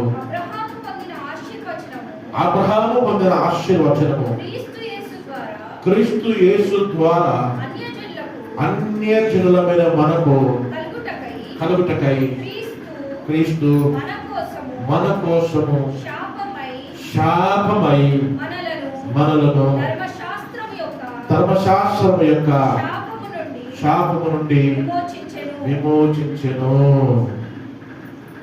యేసుక్రీస్తే ధర్మశాస్త్రమును నెరవేర్చి ఒక శాపగ్రస్తుడిగా మారిపోయి ధర్మశాస్త్రం నుంచి మనల్ని విముక్తి చేశాడు. ఇక నువ్వు ధర్మశాస్త్రమును పాటించాల్సిన పని లేదు. యేసుని విశ్వసిస్తే చాలు, యేసయ్యను విశ్వసిస్తే చాలు, యేసయ్యను నమ్మకం ఉంచితే చాలు. యేసు ప్రభు నీ పాపముల కొరకు ఆయన బలి అయిపోయాడు, నువ్వు బలి అర్పించాల్సిన పని లేదు. ఇక యేసు ఆ అర్పించిన రక్తం మీద నువ్వు విశ్వాసం ఉంచితే చాలు. యేసయ్య నా పాపముల కొరకు ఆయన రక్తము కార్చాడని విశ్వాసం ఉంచగలిగితే చాలు. యేసు ప్రభు ధర్మశాస్త్రమును నెరవేర్చాడు. ఆయన ధర్మశాస్త్రం నెరవేర్చడానికి లోకానికి వచ్చాడు, కానీ ధర్మశాస్త్రమును కొట్టివేయడానికి రాలేదు. మొదటిది యేసుక్రీస్తు పాపులను పిలవడానికి, పాపులను రక్షణకు నడిపించడానికి యేసుక్రీస్తు లోకానికి వచ్చాడు. రెండోది ధర్మశాస్త్రమును నెరవేర్చడానికి ఆయన ఈ లోకానికి వచ్చాడు. మూడోది దేవుని రాజ్య సువార్తను ప్రకటించడానికి వచ్చాడు. వచ్చిన పర్పస్ లో ముఖ్యమైనవి చెప్తున్నాను. దేవుని రాజ్య సువార్తను ప్రకటించడానికి ఆయన ఈ లోకంలోకి వచ్చాడు. సువార్త యేసు ప్రభుతోనే భయంకరంగా లేదంటే విస్తృతంగా ఏర్పాటేది ప్రకటించబడ్డది. యేసు ప్రభు ప్రకటించినట్లుగా ఆయన మనల్ని ప్రకటించమంటున్నాడు. యేసు ప్రభు ఆయన ఈ లోకానికి వచ్చింది దేవుని యొక్క ప్రేమను, దేవుని యొక్క రాజ్యమును ప్రకటించడానికి. ఆయన ఊరికే ఈ లోకంలో వచ్చి ఏదో నామమాత్రంగా చెప్పి వెళ్ళిపోయే సందర్భాలు కాదు. చూడండి, బైబిల్లో లూకాసు వార్త 4వ అధ్యాయము 42-43 వచనాలు చదువుతున్నా. 42-43 వచనాలు. ఉదయమైనప్పుడు ఆయన బయలుదేరి అరణ్య ప్రదేశమునకు వెళ్ళెను. జన సమూహము ఆయనను వెతుకుచు ఆయన యుద్ధకు వచ్చి తమను విడిచిపోకుండా ఆపగా ఆయన మీరు ఇతర పట్టణములలోనికి దేవుని రాజ్య సువార్తను ప్రకటింపవలెను. ఇందు నిమిత్తమే యేసుక్రీస్తు లోకానికి పంపబడ్డది. యేసుక్రీస్తు లోకానికి ఎందుకు వచ్చాడట? దేవుని రాజ్య సువార్తను ప్రకటించడానికి. 3వ పాయింట్ అది. యేసుక్రీస్తు ఎందుకు వచ్చాడు? దేవుని రాజ్య సువార్తను, పరలోక రాజ్య సువార్తను ప్రకటించడానికి ఆయన వచ్చాడు. యేసు ప్రభువు చాలా మంది ఉన్నారు. చాలా మంది ఉంటే ఆయన చుట్టూ గుమ్ముగుడి ఆయన ఎట్టు వెళ్ళలేకుండా ఆపేసుకుని ప్రభువా ఇది ఆధ్యాత్మిక సెలవు ఆయన చుట్టూ గుమ్ముగుడి ఆయన వాళ్ళని వదిలించుకొని నన్ను వదిలేక బాబు అసలు మీతో ఉంటే మీరు వచ్చిన పర్పస్ ఏంటో నెరవేర్చకుండా పోతుంది. వారి దగ్గర నుంచి దూరంగా వెళ్ళిపోయి నేను ఇతర పట్టణాలకు మీకు ఎలాగైతే సువార్తను ప్రకటించాను, మీకు ఎలాగైతే రక్షణ సువార్తను ప్రకటించాను, మీకు ఎలాగైతే దేవుని రాజ్య సువార్తను ప్రకటించాను, ఇంకా సువార్త విని ప్రజలు లోకంలో ఉన్నారు, ఇంకా రక్షణ లేని ప్రజలు లోకంలో ఉన్నారు, ఇంకా మారుమనసు పొందని ప్రజలు లోకంలో ఉన్నారు. నేను పాపలు పిలవడానికి వచ్చాను. లోకంలో చాలా మంది పాపలు ఉన్నారు. వారికి మారుమనసు కలగాలి కనుక నేను వారికి సువార్తను ప్రకటించాలి. యేసు ప్రభు వచ్చిన ఉద్దేశం అది. యేసు ప్రభు వచ్చిన ఉద్దేశం అది. యేసు ప్రభు ఒక సువార్త మాత్రమే ప్రకటించడం కాదు.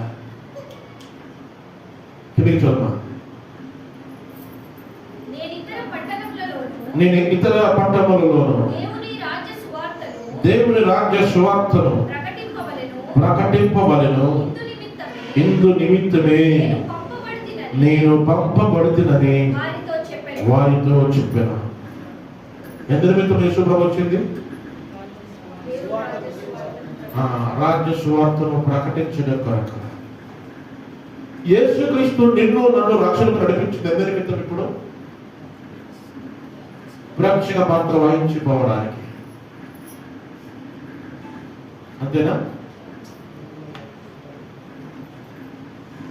సినిమాకి పోతే 2-3 గంటలు హాయిగా కూర్చొని ఎంజాయ్ చేసి పక్క నవ్వి జోక్ వచ్చినప్పుడు నవ్వి ఫైట్ వచ్చినప్పుడు కొట్రా అని చెప్పేసి అని చెప్పి కదా, ఏదన్నా మంచిగా ఏడుపు వచ్చే సీన్ వచ్చినప్పుడు ముఖం అంతా వికారం చేసుకొని అయ్యో పాపం అని చెప్పి టైం అయిపోయిందంటే గేడు తీసుకొని బయటకు వచ్చినట్టు కాదు. ప్రేక్షక పాత్ర వహించడానికి కాదు మనల్ని దేవుడు ఏర్పాటు చేసుకుంది. లోకంలో చాలా మంది ఉన్నారు, రక్షణ లేకుండా చాలా మంది ఉన్నారు. కానీ కేవలం నిన్ను మాత్రమే వెతికి రక్షించింది. కేవలం నిన్ను మాత్రమే లోకంలో వెతికి నిన్ను రక్షణకు నడిపించి సంఘంలో కూర్చుండబెట్టింది. ప్రేక్షక పాత్ర వహించిపోవడానికి కాదు. యేసు ప్రభు ఆ 12 మంది శిష్యులను పిలిచి లోకంలో పంపుతున్నాడు. ఆయన నన్ను పంపిన ప్రకారమే నేను మిమ్మల్ని పంపుతున్నాను. తండ్రి నన్ను పంపించినట్టే నేను కూడా మిమ్మల్ని లోకంలోనికి పంపుతున్నాను. ఎందుకు? రాజ్య సువార్తను ప్రకటించడానికి. ఆ భారము మనలో మండుతూ ఉండాలి. యేసు ఊరికి చెప్పలేదు, ఆయన చేసి మనం చెప్తున్నాడు, నేను చేశాను మీరు చేయండి. నేను రాజ్య సువార్తను ప్రకటించాను, ఇందుకోసమే నేను వచ్చాను. నిన్ను రక్షణలోకి నడిపించింది కూడా ఇందుకోసమే. నువ్వు అదే చేయి. సంఘానికి ఆ భారం లేకపోతే, విశ్వాసకి ఆ భారం లేకపోతే అసలు ఆయన రక్షించే ఉద్దేశమే మారిపోతుంది. యేసు ప్రభు ఒకరు చాలా బిజీగా ఉన్నాడు కదా, చాలా బిజీగా ఉన్నాడు ఆయన. చదువు 42వ వచనం ఒకసారి. ఉదయం అయినప్పుడు ఆయన బయలుదేరి అరణ్య ప్రదేశంలోకి వెళ్ళాను. జన సమూహము ఆయనను వెతుకుచు ఆయన ఎద్దుకు వచ్చి మమ్మలను విడిచిపోవచ్చని ఆపగా ఆయన, చూడండి, జన సమూహము ఆయన వెతుకుంటూ వచ్చి ఆయన చుట్టూ గుమ్మిగూడి, అయ్యా మమ్మల్ని వదిలి ఎక్కడికి పోక యేసు ప్రభువుని అడిగారు వాళ్ళు కదా. మనల్ని జన సమూహం మొత్తం వచ్చి, చాలా మంది జన సమూహం అంటే కొన్ని వేల మంది ప్రజలు ఉంటారు అక్కడ కదా. మనల్ని ఒక్కరు వచ్చి ఆపితే చాలు. జన సమూహం ఏం అవసరం లేదు. ఒక్కరు వచ్చి మమ్మీ, డాడో, అన్నో, తమ్ముడు, వదినో, మరదలో, పిల్లలు ఎవరో ఒకరు వచ్చి ఇయ్యాల నేను వచ్చినాక కూడా చర్చకి పోతున్నా లేకపోతే అయితే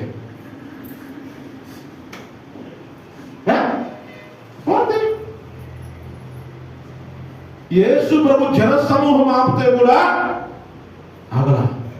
నేను వచ్చిన ఉద్దేశం అది కాదు.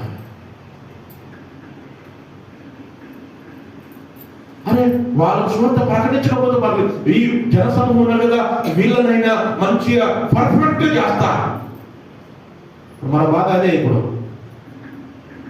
సువార్త ప్రకటించిన వాళ్ళ దగ్గరికి వెళ్ళి, సువార్త అందని వాళ్ళ దగ్గరికి వెళ్ళి, రక్షణ లేని వాళ్ళ దగ్గరికి వెళ్ళి సువార్త చెప్పండి అని అంటే మనం ఏం చేస్తున్నాం? యేసు ప్రభువుని అనుకున్న రెండు చుట్టే తిరుగుతున్నాం. యేసు ప్రభువుని అనుకున్న ఇళ్ళకే పోతున్నాం. ఎందుకు పోతున్నాం? వాక్యం డిస్కస్ చేసుకుంటున్నాం. మనం ఏం చేసుకుంటున్నాం? మనం వాక్యం డిస్కస్ చేసుకుంటున్నాం. మరి జనసమూహం దగ్గర యేసు ప్రభు వాళ్ళకి చెప్పొచ్చు కదా, చెప్పాలా లేదా? వాళ్ళకి వాళ్ళను వదిలి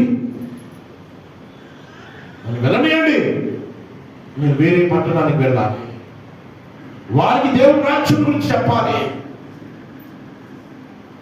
మీరు వచ్చారు కదా, అక్కడ బోధించేది ఏదో మీకే బోధిస్తారు, కూర్చోండి అని చెప్పేసి కూర్చుండబెట్టి గంటలు వారితో బోధించాడా? ఎందుకు? వాళ్ళకి ఆల్రెడీ ప్రకటించబడ్డది. వాక్య ప్రకారంగా ప్రకటించే దాని ప్రకారంగా జీవించిన వాళ్ళ బాధ్యత. వాడిని పట్టుకొని మారురా, నువ్వు జీవించరా, వాక్యం చెప్తుంది, నువ్వు ఇంటి ఎందుకున్నావురా అని వాడిని పట్టుకొని ఊగా 24 గంటలు కూర్చోలేడు అక్కడ.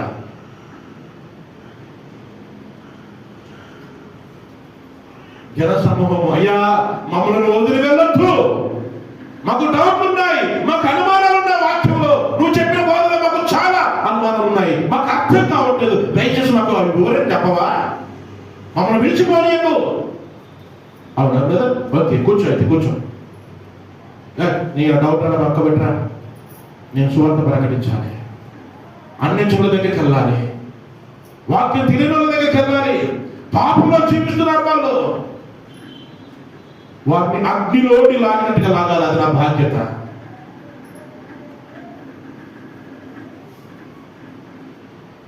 యేసు ప్రభు అందుకోసమే కదా నిన్ను నన్ను రక్షణకు నడిపించింది.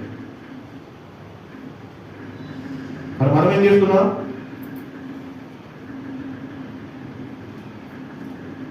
ఫోన్ చేసి, బ్రో నాకు ఇది డౌట్ ఉంది,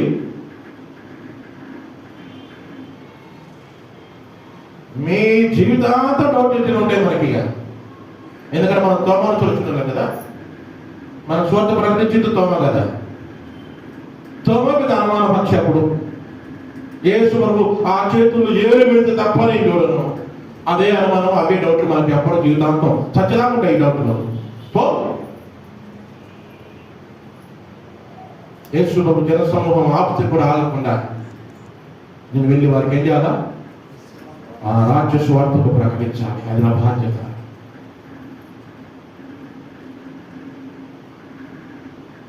వెళ్ళాలి లోకం వారికి, రాజ్య స్వార్థను ప్రకటించాలి. మనం యేసు ప్రభు వచ్చింది క్రిస్మస్ పండుగ చేసుకొని కేకులు కోసుకొని హ్యాపీ క్రిస్మస్ అని చెప్పడానికి కాదు.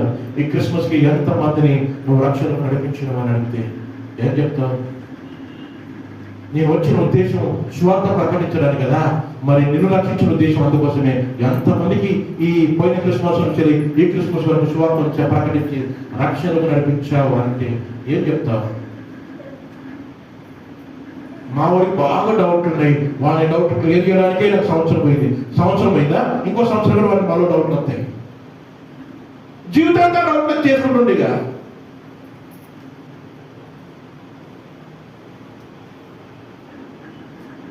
ఉద్దేశం అది కాదు. చూడండి లూకాసు వార్త 9వ అధ్యాయం. 10-11 వచనాలు. అపోస్తలులు లూకా సువార్త 9వ అధ్యాయము 10-11 వచనాలు. అపోస్తలులు తిరిగి వచ్చి తాము చేసినవి అన్నీ ఎవరికి తెలియజేశారు? యేసు ప్రభువుకు తెలియజేశారు. ఎవరు తెలియజేశారు? అపోస్తలులు. రక్షణలోనికి నడిపించినటువంటి వారు. అయ్యా, నువ్వు లోకంలోనికి పంపినట్టుగా మేము కూడా లోకంలోనికి వెళ్తున్నాం. మేము కూడా ఆయా ప్రాంతాలు తిరుగుతున్నాం. మేము కూడా ఆయా ప్రాంతాల్లో సువార్తను ప్రకటిస్తున్నాం. అపోస్తలులు వారు చేసినవన్నీ యేసు ప్రభువుకు తెలియచేయగా, పోయిన వారం చెప్పాం ఏమని? సాక్ష్యాలు చెప్తే ఎలా ఉండాలని చెప్పాం. ఈ వారం అంతా నేను పలానా కాడ ముగ్గురికో, ఇద్దరికో, నలుగురికో, ఒక్కరికో నేను సువార్తను ప్రకటించాను అని తెలిసి వచ్చి ఇక్కడ ఏం చేయాలా? ఆయన చేసింది ఇక్కడ చెప్పాలా? ఈ వారంలో ఏం సువార్త చేశావు, ఎవరు చేశావు, దాని రిపోర్ట్ ఎంత చెప్పాలా? యేసు ప్రభు దగ్గర అదే చెప్పారు. అపోస్తలులు తాము చేసినవన్నీ ఆయన చెప్పారు. ఎందుకు? ఆయన రాజ్య సువార్త ప్రకటించాడు. వాళ్ళను ప్రకటించమంటున్నాడు. వాళ్ళు వెళుతున్నారు, సువార్త ప్రకటిస్తున్నారు, వచ్చి ఆయనకి చెబుతున్నారు.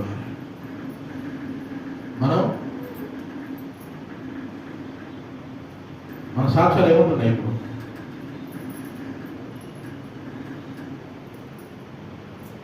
రాజ్య సువార్త ప్రకటిస్తున్నామా? అన్ని చెల్లిగా ఉన్న సువార్త ప్రకటిస్తున్నామా? ఈ వారంలో ప్రకటించారా సువార్త?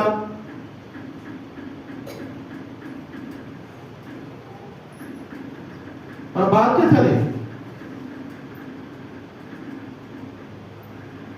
యేసు ప్రభు ఈ లోకంలోకి వచ్చింది అందుకే, నేను రక్షణకు నడిపించింది అందుకే.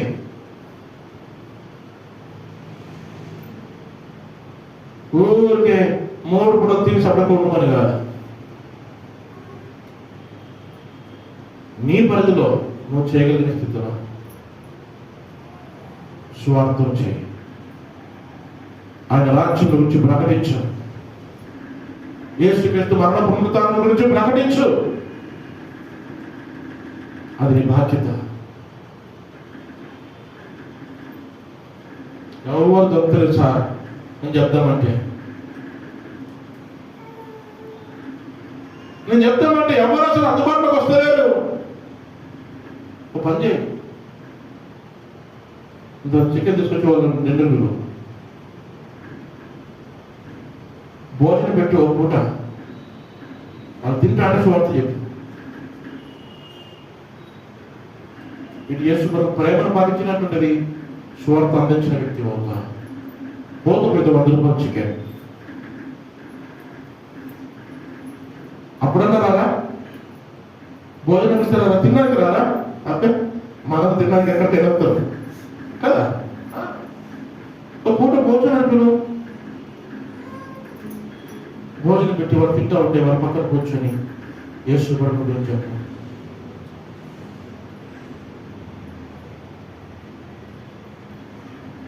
కానీ ఏ విధంగా చేతనైనా సువార్తను ప్రకటించాలి. అది బాధ్యత. చదువుకుంటారు. వారిని ఎవరిని? అపోస్తలులను వెంట పెట్టుకొని బెత్సయిదా ఊరికి ఏకాంతంగా వెళ్ళాను. జన సమూహములు అది తెలుసుకొని ఆయనను వెంబడింపగా ఆయన వారిని చేర్చుకొని దేవుని రాజ్యమును గురించి వారితో మాట్లాడుచు స్వస్థత కావలసిన వారికి స్వస్థపరచును. పొద్దుగా ప్రారంభించినప్పుడు చూడండి, అక్కడ 3 కార్యాలు చేశాడు. ఆయన 3 కార్యాలు చేశాడు.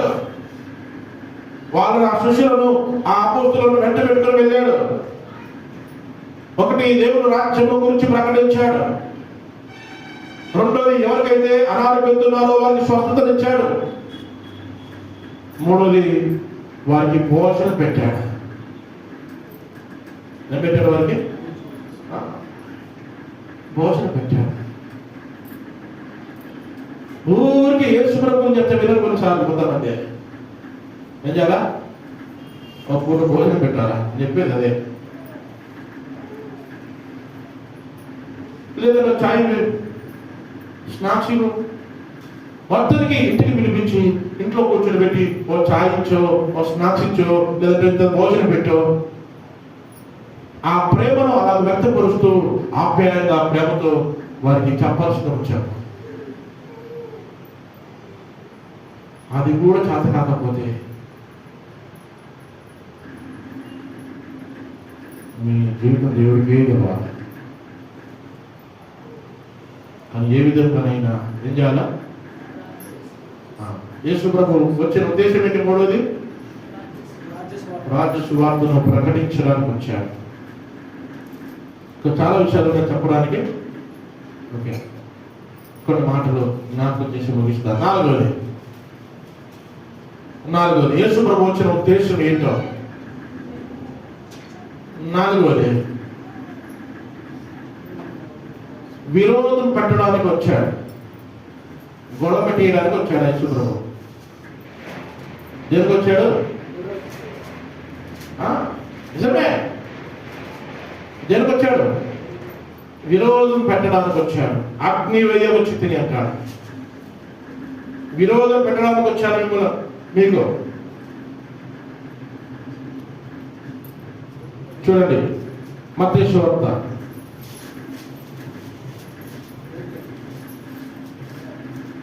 అప్పుడు దాకా ప్రశాంతంగా ఉన్నాం,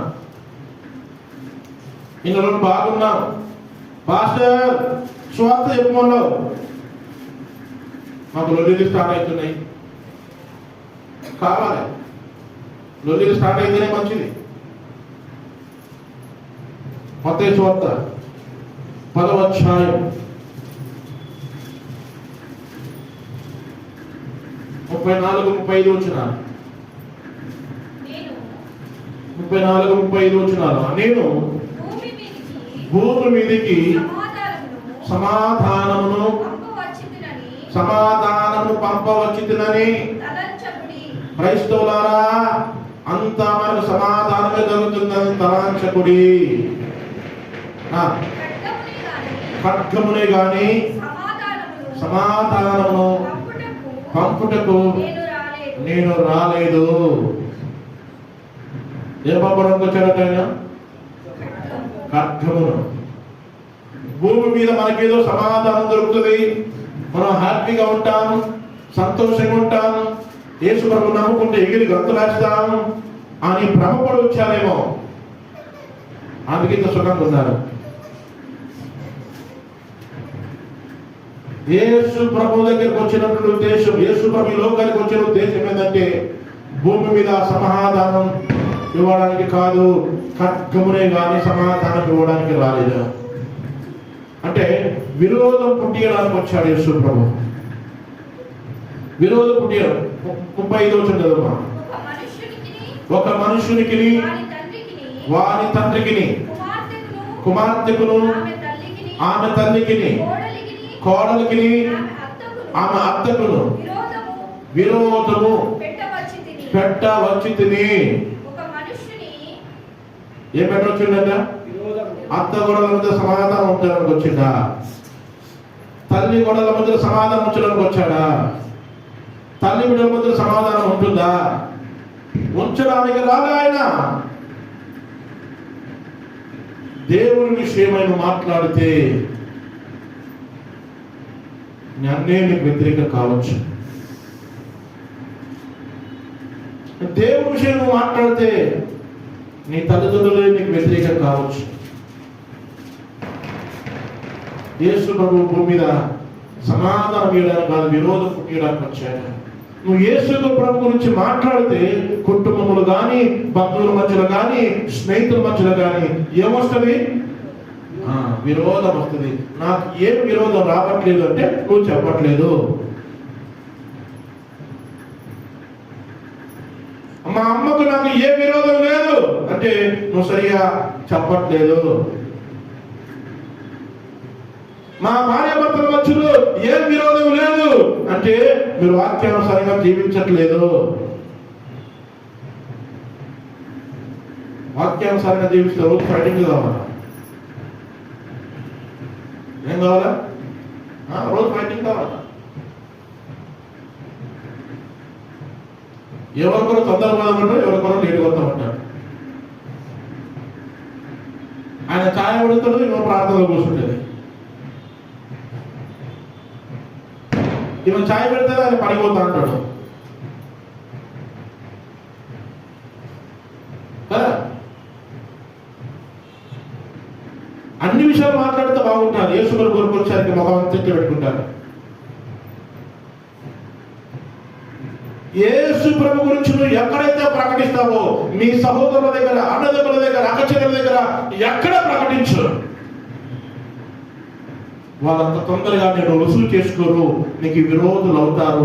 యేసు ప్రభు వచ్చింది అనుకో, నువ్వు చెప్పాలా, విరోధం పెంచుకోవాలా వాళ్ళతో. యేసు ప్రభు వచ్చింది అందుకోసం.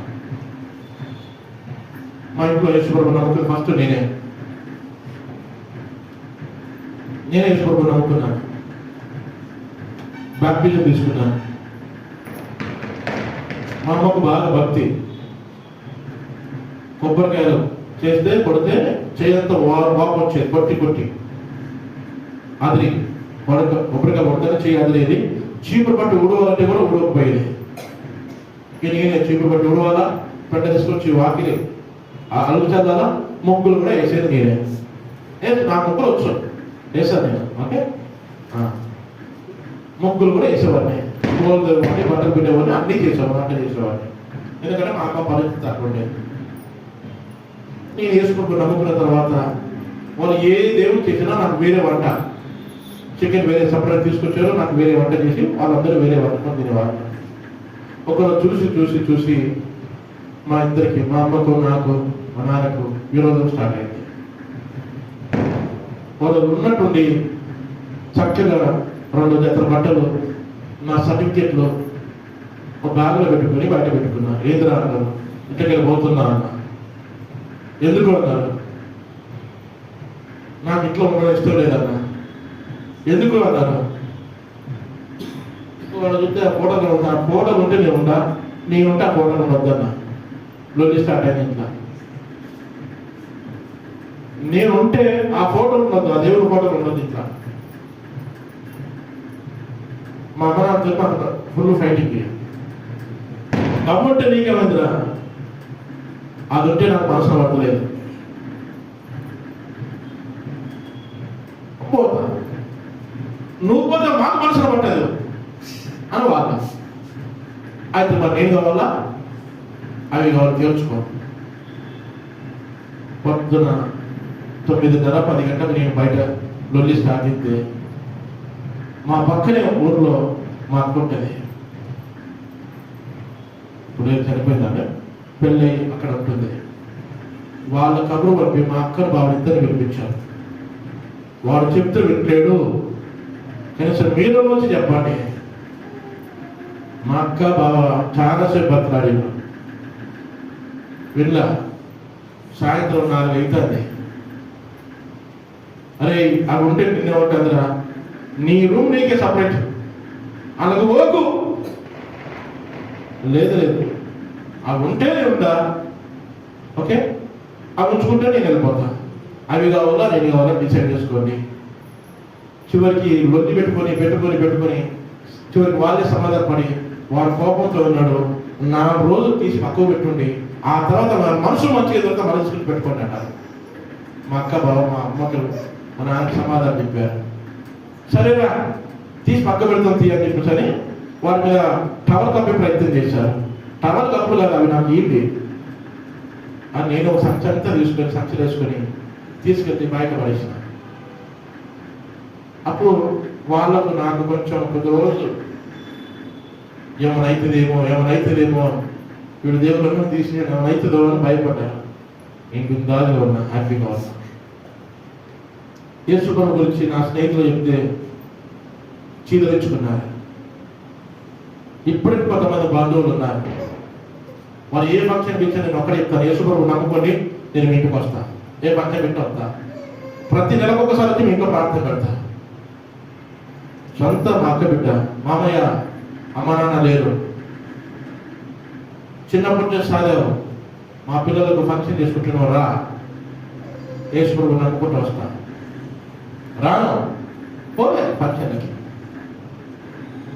కొంచెం కోపం ఉంటే ఉండొచ్చు. యేసు ప్రభు దగ్గర మనం ఖచ్చితంగా ఉంటే ఏమవుతాం మనం? నేను వస్తా కదా, మీరు సరే ఆ దేవుడు చేస్తారా, ఓకే, మీరు ఏమన్నా చేసుకోండి, నేను వచ్చి మీరు దేవుడు నమ్ముకోలేదు కదా, ఓకే ఫంక్షన్ చేసుకుంటున్నా వస్తా, నాకు సపరేట్ ఏదో వండి పెడతా అంటాడు, సరే వండి పెడతారు, ఫంక్షన్ అంతా పెడతారు కదా, ఇంటికి ప్రార్థన పెడతామా? నేను వద్దు, ప్రార్థన వద్దు, ప్రార్థన వద్దు అంటే నేను రాను.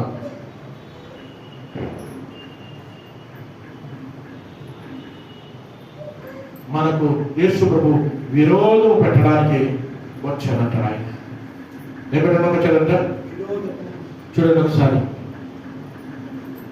మత్తయి సువార్త 10వ అధ్యాయం 21, 22 వచ్చిన చదవండి. సహోదరుడు సహోదరునికి, తండ్రి కుమారునికి మరణమునకు ఏం చేస్తారంట? యేసు ప్రభువుల గురించి చెప్పితే కొన్నిసార్లు మీరు కష్టం కావాలి. యేసు ప్రభు నమ్ముకొని ఇంట్లోకి వెళ్ళిపోయిన సందర్భాలు ఎంతమంది లేరు? మా కొడుకు సచ్చిండు అనుకుంటా అన్న సాక్ష్యాలు మనం వినలేదా?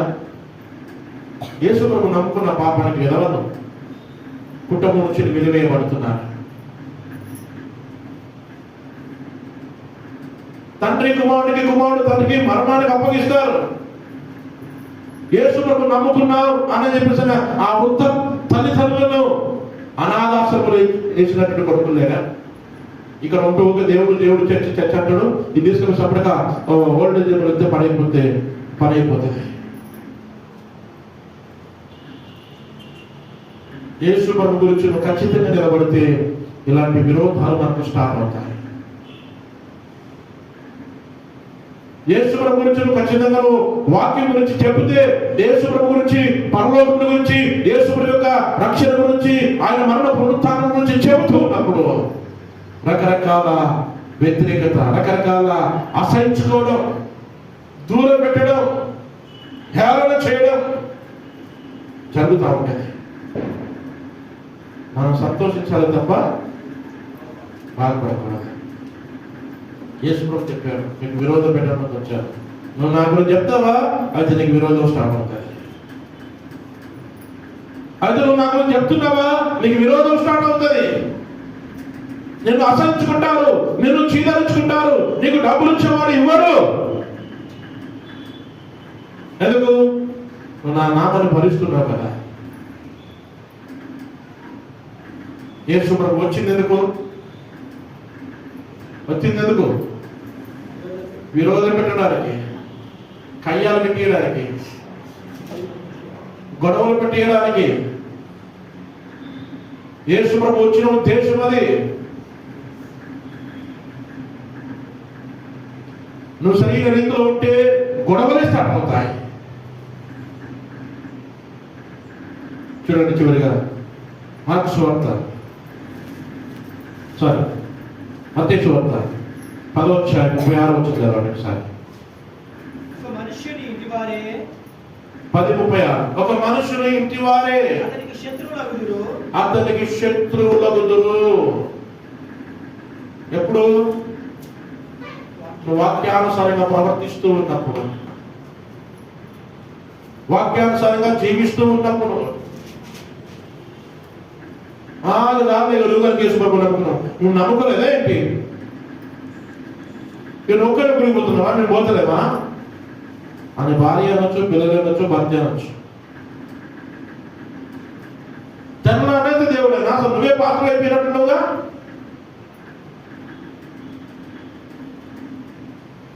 ఆ మాత్రానికి ఎందుకు ఇట్లా బైబిల్ భోజనం చేయడానికి పాస్టర్ కాపు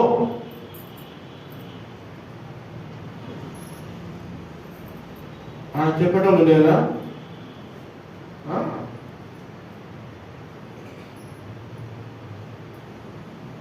వీడు తెల్లారైతే దేవుడి దయ్యం పట్టింది, యేసు దయ్యం పట్టింది. తెల్లారైతే ఆ లోకం వాడికి ఇంకా ఇంకో లోకం అవుతుంది వాడికి.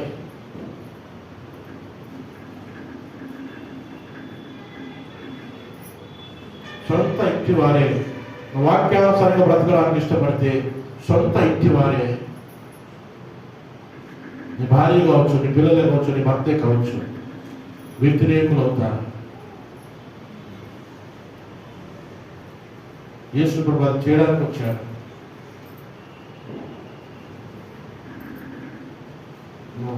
ఎక్కడ వరకు అంటే చూడండి, చివరిగా ఒక మాట నేను జ్ఞాపకం చేస్తాను.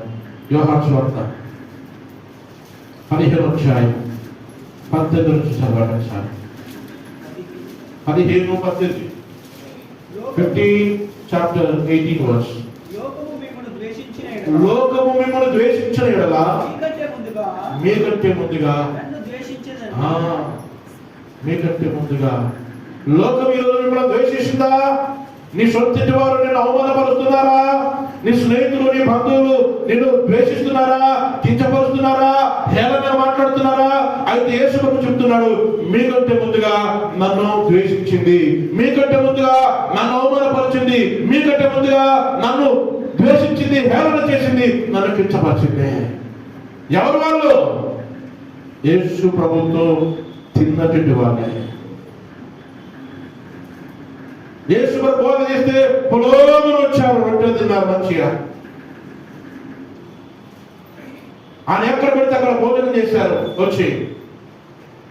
చివరికి ఆ భోజనం చేసినటువంటి వారే, మేలు పొందుకున్నటువంటి వారే రాళ్ళు తీసుకుని కొట్టి చెప్పాలి యేసు ప్రభు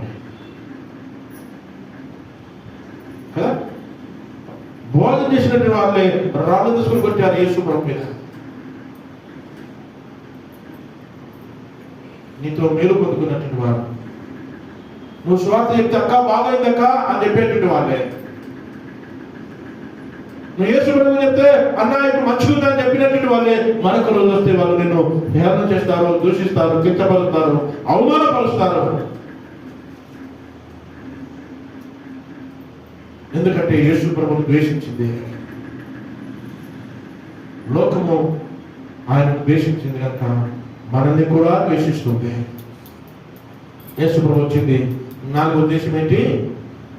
విరోధం పుట్టియడానికి, కయ్యం పెట్టడానికి యేసు ప్రభు వచ్చాడు. మొదటిది ఏంటిది? పాపులను రక్షించడానికి, పాపులను పిలవడానికి, రక్షించడానికి వచ్చాడు. రెండోది ఏంటిది? ధర్మశాస్త్రమును నెరవేర్చడానికి. మూడోది ఏంటిది? దేవుని రాజ్యమును ప్రకటించడానికి. నాలుగోది ఏంటిది? విరోధము పుట్టియడానికి, విరోధం పెట్టడానికి అగ్ని వేయవచ్చు తిని అంటాడు. 5వది చివరిగా చెప్పి ముగిస్తాను. 5వది తండ్రి చిత్తం నెరవేర్చుటకి. 5వది యేసు ప్రభు వచ్చింది ఆయన చిత్తాన్ని నెరవేర్చుకోవడానికి కాదు, ఆయన చిత్తాన్ని నెరవేర్చుకోవడానికి కాదు. నేను వచ్చాను, భూమి మీదకి వచ్చాను, ఇక నా జీవితం నా ఇష్టం, నా బ్రతుకు నా ఇష్టం, నా పైసలు నా ఇష్టం, నా బట్టలు నా ఇష్టం, నా ఇల్లు నా ఇష్టం, నా కుటుంబం నా ఇష్టం చెప్పడానికి రాలేదు యేసు ప్రభు. అది వచ్చింది దేవుని చిత్తమును నెరవేర్చుటకు, తండ్రి చిత్తమును నెరవేర్చుటకు. యేసు ప్రభును ఏ ఉద్దేశం కొరకైతే ఆయన ఈ లోకానికి పంపించాడో, తండ్రి తన కుమారుని ఎందుకోసమైతే ఈ లోకానికి పంపించాడో ఆయన ఉద్దేశం నెరవేర్చుటకే తప్ప తన ఉద్దేశాన్ని నెరవేర్చుకోవడానికి ఆయన ఈ లోకానికి రాలేదు. యేసు ప్రభు నిన్ను నన్ను రక్షణకు నడిపించింది మీ చిత్తం నెరవేర్చుకోవడానికి కాదు, నీ ఇష్ట ప్రకారంగా జీవించడానికి కాదు. ఆయన నిన్ను రక్షించింది ఎందుకంటే ఆయన చిత్తం నెరవేర్చడానికి. నేను రక్షించింది ఎందుకు? ఆయన చిత్తం నెరవేర్చడానికి, మీ చిత్తం నెరవేర్చుకోవడానికి కాదు. నీ చిత్తం నెరవేర్చుకోవడానికి అసలు నువ్వు క్రిస్మస్ చేసుకోవాల్సిన పని లేదు. రోజు క్రిస్మస్ అని అట్లా భర్తలో జీవించవచ్చు. నువ్వు ఇక రోజుకో పండుగ చేసుకో. దసరా నీదే, బతుకమ్మ నీదే, దీపావళి నీదే, సంక్రాంతులు నీదే, అన్ని పండుగలు నీయే. ఒక క్రిస్మస్ పండుగ అవసరం లేదు, అన్ని పండుగలు నీయే. కానీ యేసు ప్రభు ఆయన వచ్చిన ఉద్దేశం, వచ్చిన పర్పస్ ఏంటంటే తండ్రి చిత్తము నెరవేర్చడానికి వచ్చాడు. నిన్ను నన్ను ఇక్కడ కూర్చుండబెట్టింది, రక్షణకు నడిపించింది. ఎందుకంటే ఆ చిత్తం నెరవేర్చడానికి తప్ప నీ సొంత చిత్తము నెరవేర్చుకోవడానికి కాదు. చూడండి, ఒక మాటలు చెప్పి నేను ముగిస్తాను. యోహాను సువార్త 6వ అధ్యాయం, యోహాను సువార్త 6వ అధ్యాయం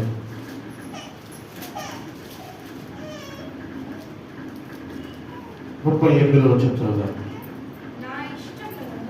నా ఇష్టమును నెరవేర్చుకొనుటకు చాలా మందికి తన ఇష్టాలు ఉంటాయి కదా. మనకు ఒక్కొక్కరికి ఒక్కొక్క ఇష్టం ఉంటుంది కదా. మనకు ఒక్కొక్కరికి ఒక్కొక్క ఇష్టం ఉంటుంది. రేపు బట్టలు వస్తుంది, ఎవరి ఇష్టం వచ్చినట్టు మంచి బట్టలు అనుకుంటాం కదా. మన టేస్ట్ తగ్గట్టుగా కదా. అట్లా ఎవరి ఇష్టాలు వాళ్ళకు ఉంటాయి. యేసు ప్రభు కూడా కొన్ని ఇష్టాలు ఉంటాయి, కానీ ఆ ఇష్టం ఏది ఆయన నెరవేర్చుకోలేదు. ఆయన అంటాడు, నేను చదమ్మా, నా ఇష్టమును నెరవేర్చుకుంటకు. ఈరోజు సంఘములో కూర్చొని నీ ఇష్టాలను నెరవేర్చుకుంటున్నావేమో. యేసు ప్రభు బైబిల్ చేతులు పట్టుకొని, దేవుని వాక్యాన్ని చేతులు పెట్టుకొని, దేవుని వాక్యాన్ని అడ్డు పెట్టుకొని నీ ఇష్టాలను నెరవేర్చుకుంటున్నావేమో. యేసు ప్రభు అందుకోసం నేను రక్షణకు నడిపించలేదు. నీ ఇష్టం నెరవేర్చుకోవడం కొరకు దేవుడు నీ చేతికి బైబిల్ ఇవ్వలేదు. దేవుడు నీ చేతికి బైబిల్ ఇచ్చింది, నేను రక్షణకు నడిపించింది. ఎందుకంటే ఆయన చిత్తమును, ఆయన ఇష్టమును నెరవేర్చడానికి.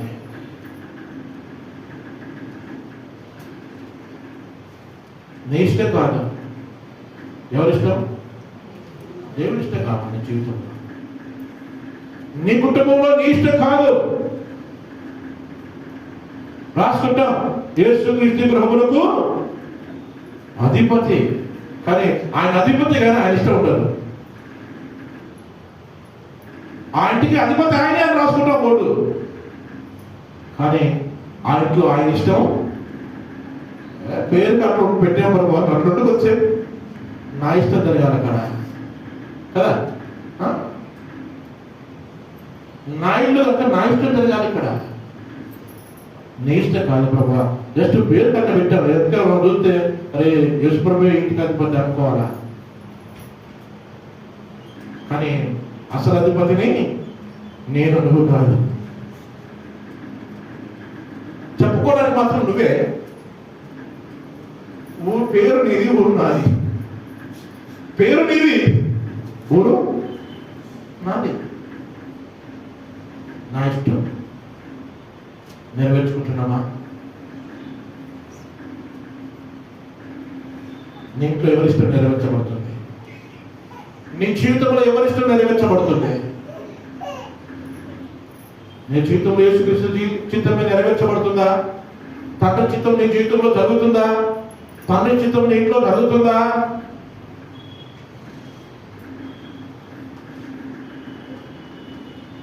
నా ఇష్టం నెరవేర్చుకుంటకు నేను రాలేదు,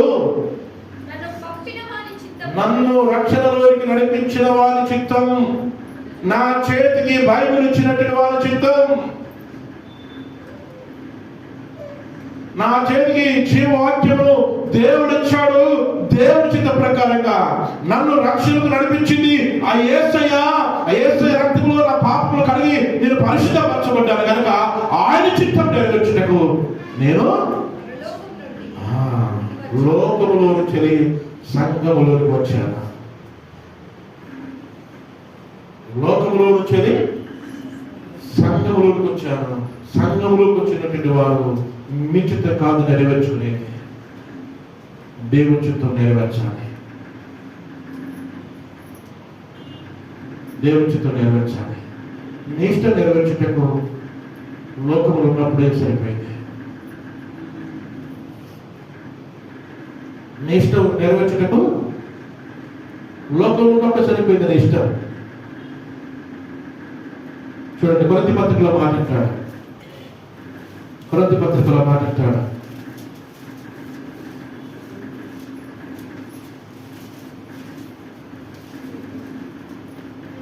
మొదటి కొరింథీ అనుకుంటున్నాను.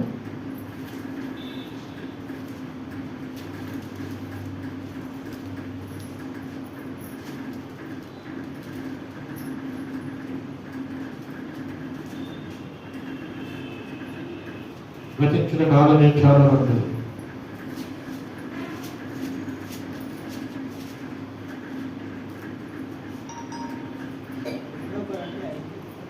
రెండో కొరింథీ 5:17 కాగా ఎవడైనను క్రీస్తునందున్న యెడల కాగా ఎవడైనను క్రీస్తునందున్న యెడల వాడు నూతన సృష్టి, పాతవి గతించెను, ఇవిగో నీ ఇష్టం నెరవేర్చడానికి నీ గత జీవితమే సరిపోయింది. ఇప్పుడు క్రీస్తులోకి వచ్చావు. ఆయన అనుగ్రహానికి అధిపతిగా ఉన్నాడు. నిన్ను రక్షణకు నడిపించిందే ఆయన ఆ ఉద్దేశం కొరకు, తన చిత్తము నెరవేర్చుట కొరకు నిన్ను ఆయన లోకంలోనికి రక్షణలోకి నడిపించాడు. నీ జీవితంలో ఎవరి చిత్తము నెరవేర్చబడుతుంది? యేసు పట్టాడు, నేను నా చిత్తం నెరవేర్చుకుంటకు నేను లోకంలోకి రాలేదా? నేను పంపబడ్డ ఉద్దేశం, ఈ లోకానికి వచ్చిన ఉద్దేశం తండ్రి చిత్తము నెరవేర్చిన కనుక. అది ఎంత కష్టమైనా ఆ చిత్తం నెరవేర్చాలి. అది నాకు కష్టమే అయినా ఆ చిత్తమే నేను నెరవేర్చాలి. చూడండి, ఇంకొక మాట 8వ అధ్యాయం, యోహాను సువార్త 8వ అధ్యాయం 29వ వచనం. 8:29. నన్ను పంపినవాడు నాకు తోడై ఉన్నాడు, ఆయనకు ఇష్టమైన కార్యమును ఎల్లప్పుడూ చదువు ఒకసారి 29వ వచనం. నన్ను పంపినవాడు నాకు తోడై ఉన్నాడు, ఆయనకి ఇష్టమైన కార్యము నేను ఎల్లప్పుడూ చేయుదును. నువ్వు చేసే కార్యాలు దేవుడికి ఇష్టమైనయా, నీకు ఇష్టమైనయా? నువ్వు చేసే పని దేవుడికి ఇష్టమైందా, నీకు ఇష్టమైందా? నువ్వు మాట్లాడే మాట, జీవించే జీవిత విధానం దేవుడికి ఇష్టమైందా, నీకు ఇష్టమైందా? ఆయన అక్కడ క్లియర్గా ఆ మాట జ్ఞాపకం చేస్తున్నాడు. ఏమంటే, నన్ను పంపిన వాడు నాకు తోడై ఉన్నాడు. యేసుక్రీస్తు లోకంలోనికి నిన్ను పంపించాడు. యేసుక్రీస్తు పాపములో జీవిస్తున్న నిన్ను రక్షణలోకి నడిపించాడు. యేసుక్రీస్తు పాపము జీవితంలో బ్రతుకుతున్న నిన్ను తన రక్తంలో నిన్ను కడిగి నిన్ను పరిశుద్ధపరిచాడు. ఎందుకంటే ఆయనను రక్షించేది, ఎందుకంటే ఆయన ఏమన్నాడా? నన్ను పంపిన వాడు నాకు తోడైన ఆయనకి ఇష్టమైన కార్యము నేను ఎల్లప్పుడూ చేసేదను. నువ్వు చేసే కార్యము దేవుడికి ఇష్టమైనవి ఉండాలి. నువ్వు మాట్లాడే మాటలు దేవుడికి ఇష్టమైనవి ఉండాలి. నీ నడవడిక, నీ కుటుంబం దేవుడికి ఇష్టమైనది ఉండాలి. యేసు ప్రభు లోకంలో 33 సంవత్సరాలు జీవించాడు. ఆయన చేసిన ప్రతి కార్యము తండ్రి మెచ్చేదిగా ఉంది. ఆయన 33 సంవత్సరాలు ఏ మాట మాట్లాడినా, ఏ కార్యం చేసినా, ఏది చేసినా, ఒకరిని తిట్టినా అది తండ్రికి ఇష్టమైంది తప్ప ఆయనకి ఇష్టం లేకుండా ఎవరిని బాధపడలేదు. శాస్త్రంలో పరిచయంలో ఒక ఆట ఆడుకున్నాడు. సున్నం కొట్టిన సమాధులారా అన్నాడు, వేషధారులారా అన్నాడు. అని ఏ మాట మాట్లాడినా తండ్రి చిత్త ప్రకారమే, తండ్రి ఇష్ట ప్రకారమే, తండ్రి మెచ్చగలిగిన మాటనే మాట్లాడు తప్ప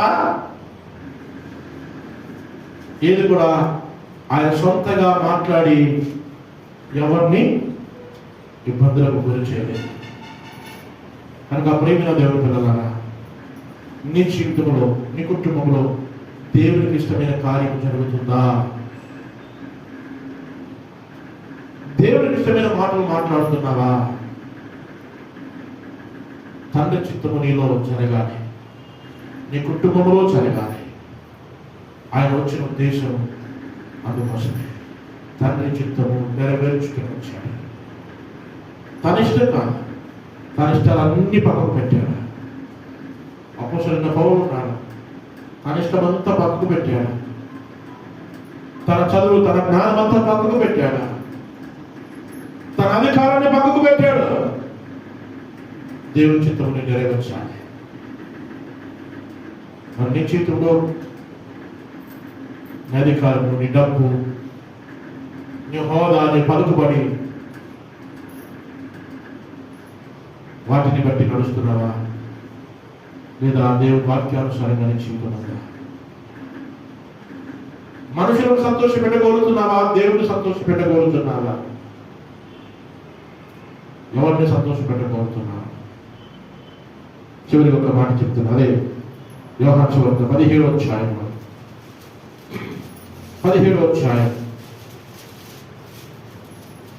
4వ వచనం చదువుదాం. 17:4.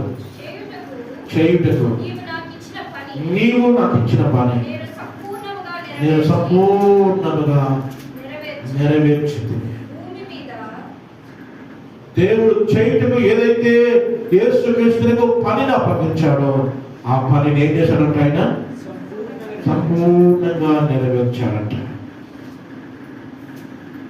దేవుడు నీకు చేతి నిండా పనినిచ్చాడు. రాజ్య స్వార్థను ప్రకటించే పని.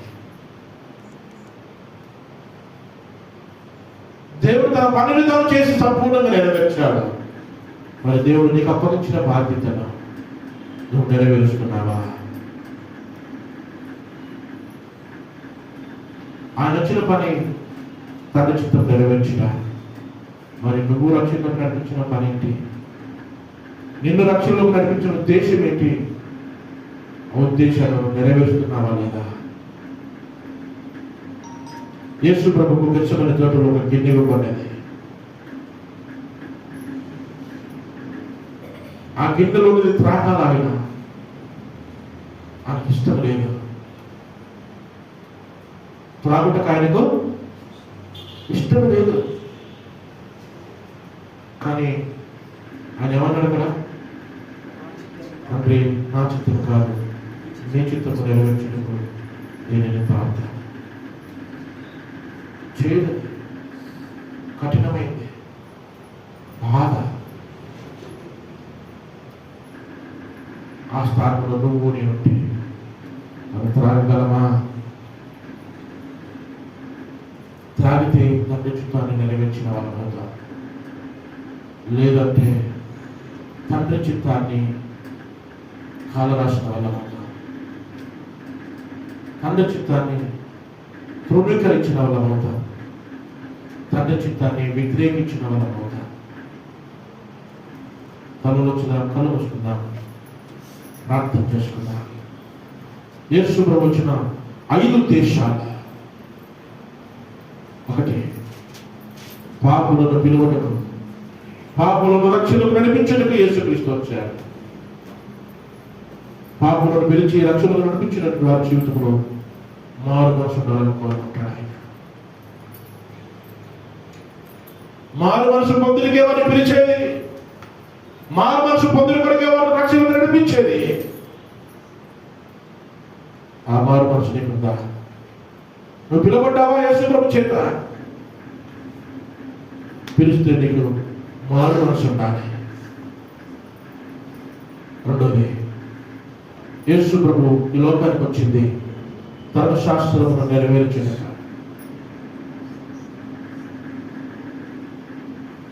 పాపం పెరగని ఆయన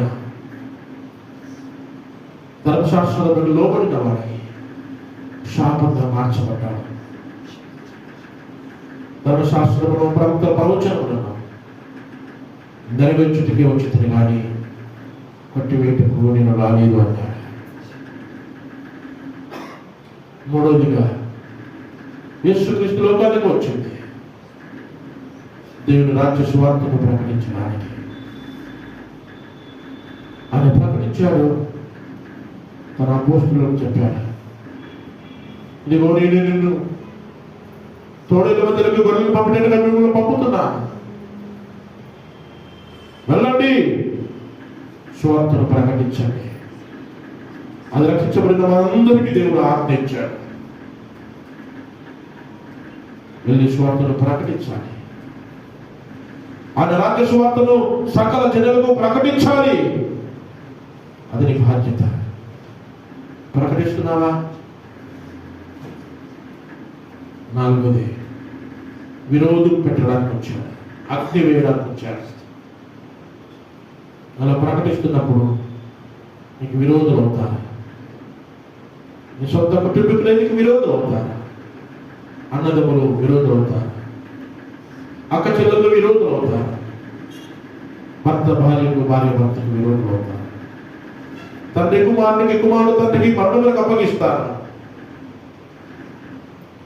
దేవుని కొరకు కరెక్ట్గా నిలబడితే, అందుకే యేసుప్రభువు అన్నాడు, నా నిమిత్తము అన్నదమ్ముల నేను, అక్క చెల్లెలు నేను, భూముల నేను, ఇళ్ళ నేను, చివరికి తల్లిదండ్రులను తన ప్రాణంతో సహా ద్వేషించకపోతే నా శిష్యుడు కాలేడు. నా శిష్యుడు ఉండాలంటే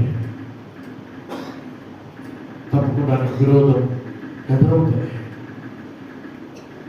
భరించాలి. అంతవరకు సహించిన వాడిని రక్షించబడతాడు. చివరిగా ఐదవది, యేసు ప్రభువు ఈ లోకానికి వచ్చింది తండ్రి చిత్తము నెరవేర్చుటకు. అదే క్రిస్మస్. తండ్రి చిత్తము నెరవేర్చుట ఏ క్రిస్మస్? అది నీ చిత్తం నెరవేర్చుకోవడం క్రిస్మస్ కాదు. నీ ఆలోచన నెరవేర్చుకోవడం క్రిస్మస్ కాదు. దేవుని చిత్తం నీ జీవితంలో నెరవేర్చాలి. అప్పుడు రోజు క్రిస్మస్ అనేది. యేసయ్య ప్రతిరోజు నీ హృదయంలో పుడతాడు. అప్పుడు తండ్రి చిత్తము నెరవేర్చితే తలవంచులను కళ్ళు మూసుకున్నాం. ఎవరైనా ఒకరు చెప్పబడిన వాక్యం నిమిత్తమై ప్రార్థన చేయండి. ప్రభు మనల్ని దీవించి ఆశీర్వదించండి గాక. ఆమేన్. ప్రార్థన చేసుకుందాం. ఎవరైనా ఒకరు గట్టిగా దగ్గరగా ప్రార్థన చేసి ప్రభు నామాన్ని మహిమపరచండి.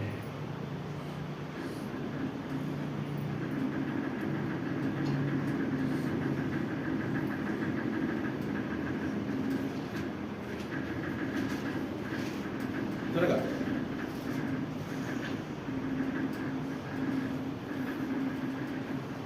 స్తోత్రం.